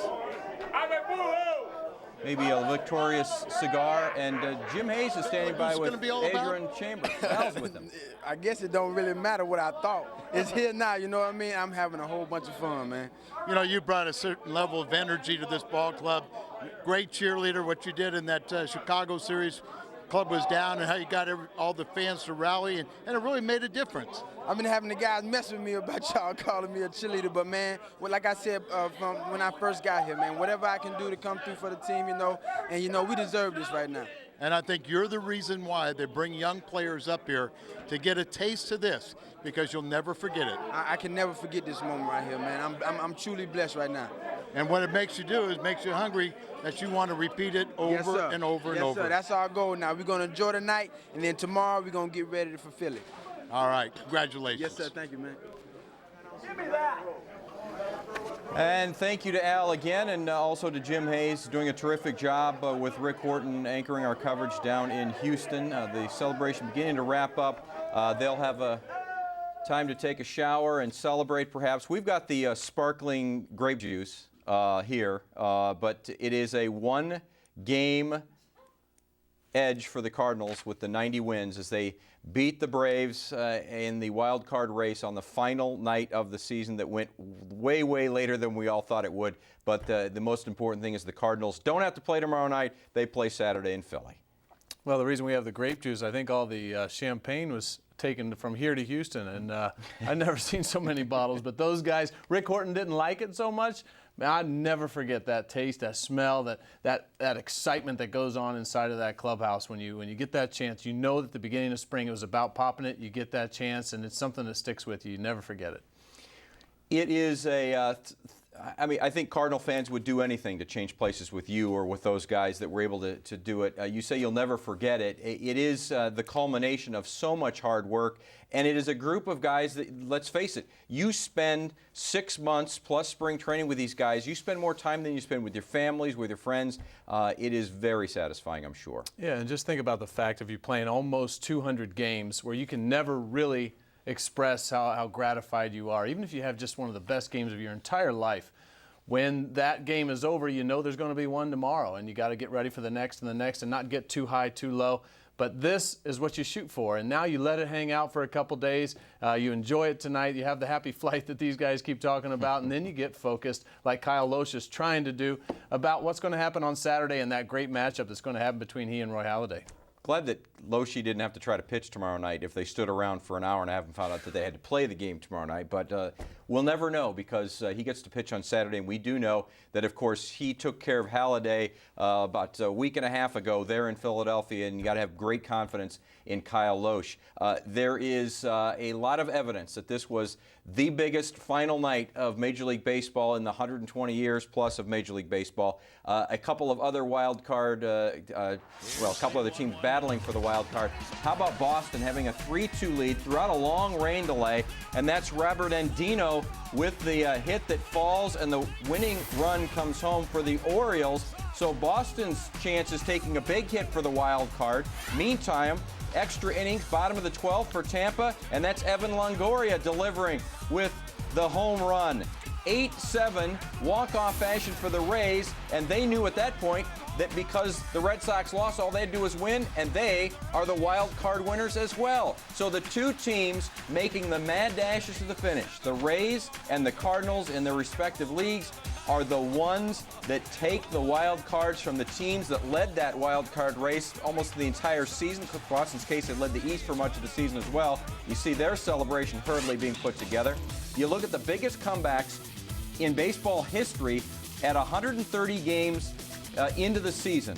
The 2011 Cardinals now firmly at the top of that list, overtaking the 64 Cardinals, and also the 2011 Rays at the top, near the top of that list, second behind the Cardinals. Cardinals 10.5 back, the Rays 9 back, the 64 Cardinals, of course, 8.5 back. And we all remember what happened in 1964, Mike Matheny. Yeah, how about that World Series between the Rays and the Cardinals? That wouldn't be a bad match. Oh, I would take that right now, wouldn't you? Absolutely. I like the Cardinals' chances in that, but let's not get ahead of ourselves. Agreed. I think we have definitive proof that in our lifetimes there's never been a bigger, more fascinating, more exciting end to a baseball season. Well, and you know what's going to happen is this is going to be that storyline that managers and coaches are going to use for a long, long time. Remember the Cardinals back in 2011, what they did. They were completely out. Everybody ruled them out. Let's keep playing. Just keep playing the game. It's a great motto. It worked. Tony La Russa deserves a lot of credit. He kept these guys on task. Those guys in that clubhouse deserve a great deal of credit for what they were able to do, the leadership, and then just following suit. Very hard to pull off, and these guys did something that none of us will ever forget. We didn't do anything, but we're going to toast the 2011 St. Louis Cardinals, and I'm sure Cardinal Nation, with all their Anheuser-Busch products, or perhaps they have sparkling grape juice as well, will toast the 2011 Cardinals, the first of many champagne and beer showers that they will take during this postseason. We'll be back with more Missouri Lottery Cardinals Live right after this. Missouri Lottery Cardinals Live is brought to you by Helitech. If your foundation walls are cracked or boring in, heal your home with Helitech. 1-800-246-9721. And by the Missouri Lottery. When you play, students win. Well, it's a red October again for Cardinal Nation. A 9th time under Tony La Russa's managerial leadership. The Cardinals will be making the postseason. You see what they were able to do, culminating, of course, with those 100-win teams in 04 and 05, then the World Series in 06. First time into the postseason since 2009, and we know that was short-lived. A 3-game sweep by the Dodgers. You would fully expect, and we haven't even touched on this, Mike, because we wouldn't allow ourselves to do so. But the Cardinals are a ball club that have had to fight so hard to get to this position as 2011 NL wildcard champions that they are playing their best baseball right now, and that makes them, even though they're playing the Phillies, a dangerous team. Well, it is all about the hot team, because every team that gets to October is a talented team, and it's just a matter of who's going to take off with it. Like the 06 team, the team that went on to win, that I'm sure everybody here is just thinking about and remembering those days and hope that this lasts as long as that did. But they were the hot team. They ended up really cold, got hot at the right time. But these Cardinals have just something that's different. They've got that makeup. They got that character that's been developed through injury, through overcoming insurmountable odds, and they've definitely got a lot of momentum. But they're going to be facing a strong team in Philly. Think about this: the Braves and the Red Sox both lose out on the last day, on the last game, they were down to the last out where they could have won the game. All they needed was one more out each. They weren't able to do it, and the teams that were the pursuers the entire way, the Rays and the Cardinals, are now into the postseason. Can you imagine the papers in Boston tomorrow? Ooh, I feel sorry for those guys. But, you know, you see Freddie Gonzalez and a young team, a very young, talented team. You see some very, very good players. They're going to be superstars in the game for a long time, both offensively and pitching-wise. Some of the best bullpen talent in all baseball, but just a tough run right there, and that's going to take a little while for them to bounce back from. But it's all about perseverance in this game, and once again, hats off to the Philadelphia Phillies for the way they finished this thing with first class. Charlie Manuel did it exactly right, and I think a model for people to follow as far as managing goes for a long time. Yeah, and Tony La Russa was made sure to bring that up on his own and commend the Phillies for the way they approached this game and how hard they were playing, and they ended up pulling it out in extra innings to help out the Cardinal cause not to have a play-in game tomorrow night at Busch Stadium. They'll play the Phillies, and ironically, they just took 3 or 4 from the Phillies to be able to get into the wild card. And the Phillies, well, you know how dominant they've been. 102 wins after all this season, a new franchise record. For the Cardinals, well, just 90 wins, but 90 was more than, well, not more than that, it was one more than enough is what it was to get the wild card. And you see the statistical numbers. The Cardinals, with clearly the best offensive team in the National League in 2011. The Phillies were not a bad ball club either, especially with the runners in scoring position, second best.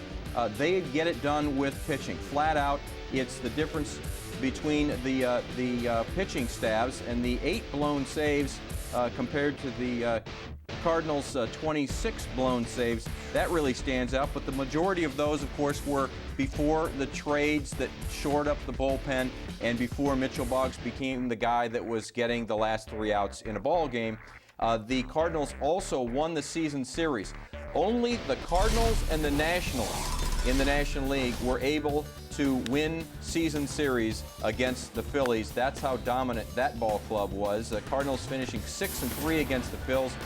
Just 2 weeks ago, the Cardinals did take 3 of 4, as I mentioned, from the best team in baseball in Philadelphia. Lance Berkman dominating the Phillies this year. He's hitting .467 with a pair of home runs and 7 RBIs against the Fighting Phils. As we look at the season series numbers between these two teams, and again, the averages clearly on the Cardinals side, although runners in scoring position, they just didn't have as many, did the Phillies, as the Cardinals did. The Cardinals actually out-homering a ball club that obviously hits a lot of home runs in their ballpark. The errors clearly towards the Cardinals side of things. But the thing that's remarkable, Mike, the starter ERA for the Cardinals just at 1.15 against the Phillies this year, while the best rotation in baseball posted a very respectable 2.88. Yeah, you wouldn't expect that when you see a starting rotation that starts with Halladay and then it goes on to Lee and it goes to Oswalt, and it's just such an impressive group that people are talking about one of the best ever, and that's going to be fun to watch. This is going to be a heavyweight bout. These guys, the offense, and you got to once again give kudos over to Mark McGwire and the approach that he's given these guys. But it's a talented group of players on that offensive side. But they had a good plan and they executed, obviously, to have the numbers they have. So you're going to see one of the best all-time pitching staffs against a very, very proven and successful offense. And once again, you look at that stat there saying that the Cardinals starters may have an edge when head-to-head. But I know one thing. The Cardinals are not afraid of the Phillies right now, and the Phillies also believe in themselves very much. So it's going to be a knockdown dragout. It was impressive the way the Phillies flipped the switch back on after losing 8 in a row, and they come in strong into the postseason. Tony La Russa has not yet definitively said how the rotation will set up for this 5-game series against the Phillies. You get the feeling, though, and Al Raboski alluded to it while I was talking to Kyle Loesch, that Kyle Loesch is the guy who's going to get a couple extra days rest now, is the guy you would probably go with in Game 1. Well, especially how he pitched against Philly last time, so you'd think that he would get the nod, but he's been so good here his last few starts. He's been fun to watch down this stretch, and that's such a tough rehab he had, an injury in that forearm, and kind of uncharted territories. They didn't know where to go or how it would turn out, but he's really put a good season together for himself. I think the next question is, what do you do with Chris Carpenter? He was so good. He ran his pitch count up a little bit, but he was so efficient. He never looked like he labored at all. He could potentially go a day earlier and hit him on Sunday. So there's a lot of things that Tony's going to be wrestling with, and I'm pretty certain he's already thought about them. Oh, I'm sure he, and even Dave Duncan, who he talked to every day on the phone during Dave's leave of absence, and now back in the dugout tonight. I'm sure they've already discussed it, and they'll continue to discuss it. We will continue on this extended edition of Missouri Lottery Cardinals Live. Keep it here on your home of the Cardinals, Fox Sports Midwest. We've been your home for Cardinals baseball all season long, and that won't change in the postseason. Right after every Cardinals playoff game, flip over to Fox Sports Midwest for the most complete postgame show in St. Louis. Player reaction, Tony TV, and plenty of game breakdown. All postseason long on your exclusive home for the Cardinals, Fox Sports Midwest. Missouri Lottery Cardinals Live is brought to you by Country Financial. What's your idea of financial security? And by Jack in the Box. For a limited time, Jack's Really Big Chicken Sandwich Combo is back. 2 chicken patties, bacon, and melting cheese served with a 20-ounce drink and small seasoned curly fries for only $3.99 plus tax at participating restaurants.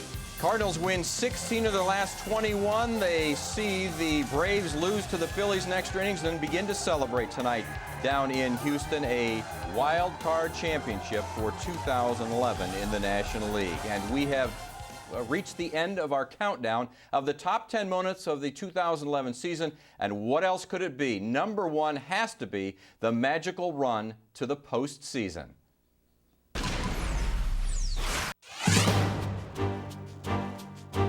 What better time than to get this season kind of turned back around? And yeah, we're obviously struggling, you know, and it's human nature that it starts to slip in to your mentality, and you try not to have it happen. But a ball club that is suddenly finding themselves 10 games out, maybe they'll just relax and go out and let their natural abilities to take over.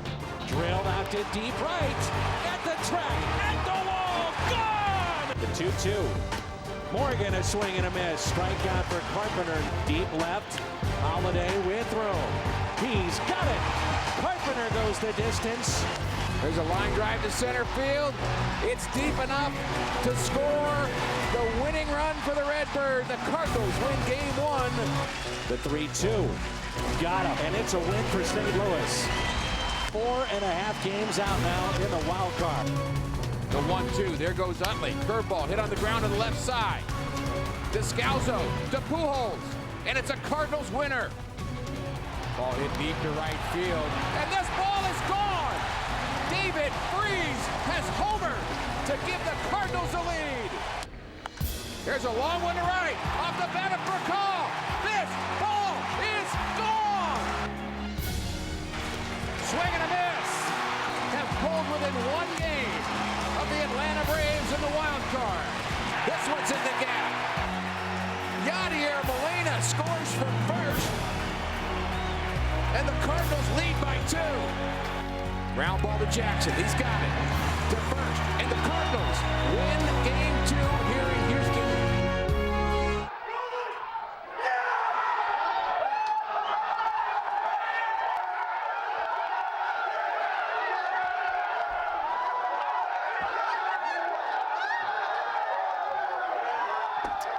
Number 1 moment of 2011 so far, the celebration after a long, hard-fought road back to win the wild card in 2011. And you look at the upcoming NLDS schedule between the Cardinals and the Phillies. Game time's yet to be determined, but it'll be game 1 on Saturday. Sunday will be game 2, both of those games in Philly. After the off day, travel day on Monday, it's here in St. Louis for game 3, if necessary, game 4 on Wednesday, and then, if necessary, a game 5 on Friday. And note at the bottom, after every single game on TBS, flip back over here to Fox Sports Midwest. We'll have live post-game coverage, a reaction from inside the clubhouse, expert analysis from guys like Mike Matheny and John Mabry and Cal Eldred and Rick and Al as well. Jim Hayes will be there every step of the way, getting the interviews that you want to hear.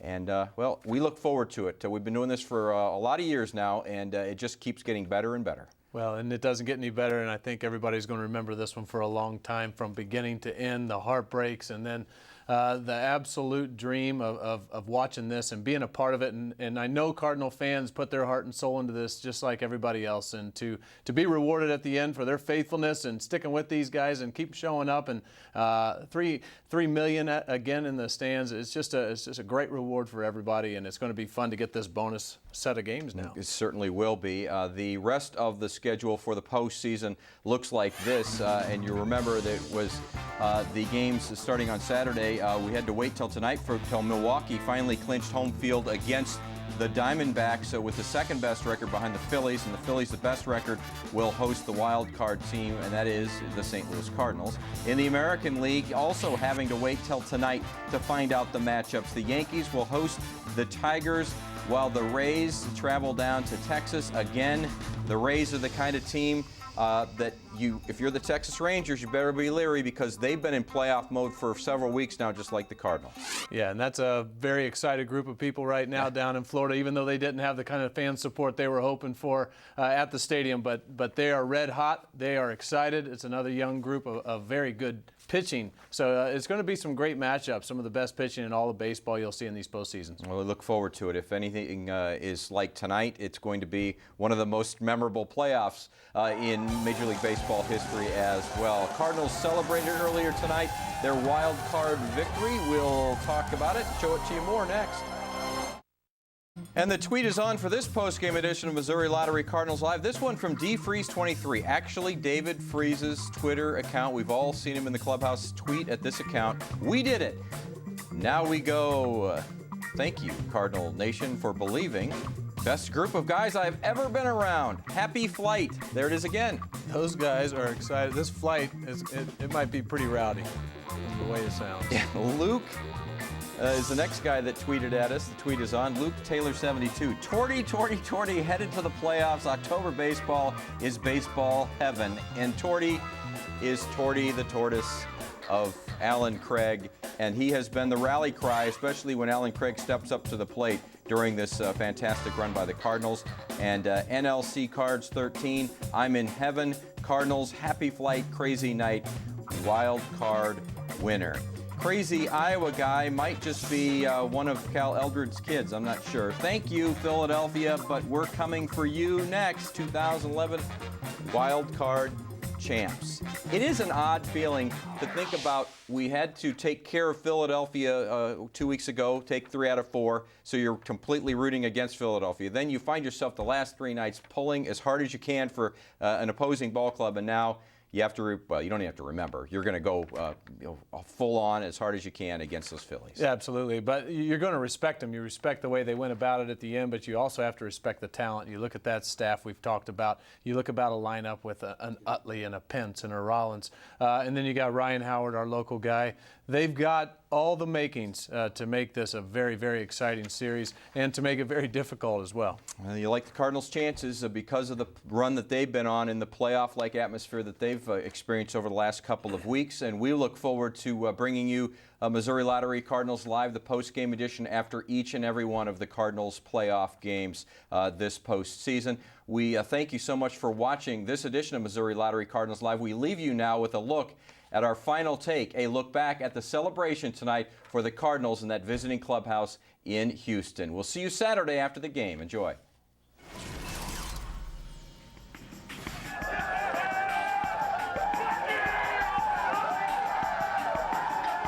We're all here as one team, one unit, one goal at hand, and you know what? We reached that goal, so now we set another one. I got to take one little shot, but now do you see the difference between St. Louis and Chicago? I did this twice in Chicago, but this is definitely a lot of fun. It's definitely a lot of fun. Great group of guys. We got a great chance. I'm just really excited to see where we go. 25 days ago, we were 10.5 games now in our season. Everybody thought it was over, and it's not over until you don't play 162 games, and I'm glad there's not again tomorrow. It didn't look good for us, but when we swept Atlanta at home, I think we all started thinking, wow, we really have a chance at this. And, watch them, kind of lose some games, and we were winning games. I think it started to all be like, wow, this could really happen. And we stepped up to the challenge, and Carp goes out tonight, and I mean, it was unbelievable. It's been a blessing for us young guys to be around a group of veterans like this. Guys that have won it before, showing us the way. It's incredible. It's incredible to be doing it in the big leagues. It's unbelievable. It's going to be a happy flight for sure. We weren't supposed to be here. I still don't know how we did it, but we did it. We're on a roll, and you never know what can happen. This is amazing. This is the best feeling I've ever had playing baseball. I mean, with what we did this year, we were down, and we made a great comeback. This is awesome. Words can't even describe how we're feeling right now. This is the best group of guys I ever played with, and we're just having a blast. Well, right now I'm so happy. I mean, we fight all year long to come to this moment right here to go to the postseason. I mean, I feel so good right now. No, you don't. Cold, right? It's cold. But yeah, I mean, I'm happy for my teammates. I mean, we fight, like I said, we fight all year long to be in this position right now, and we're gonna enjoy it. I had a great time cheering for this team. They overcame a lot of stuff. There's a ton of heart in this locker room. A bunch of great guys, a bunch of great Cardinals fans ought to be proud of us. We're proud of the Cardinal fans. We're going to play great down the stretch. Now it starts over right now. This is why we play right here. This is why we play. Pop champagne and win championships. We were still in it, but we had to win a lot, and they had to help us along the way, and we just took off.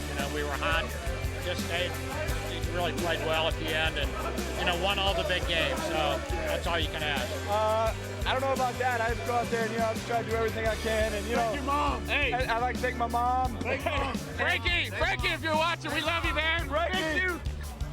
Yeah, that's a good point. What do you guys here have to say to Ryan Franklin? I got a text from him earlier right after our game. He was seeing if we were getting on the flight or we were sticking around. I was like, man, we're going to stick around and hopefully wait there, staying out. And ended up happening. He said, best of luck to you guys. I still talk to him. He's a great guy. And, he's one of those guys that helped me along in my career. And, I still talk to him. I feel privileged. I call him a good friend of mine.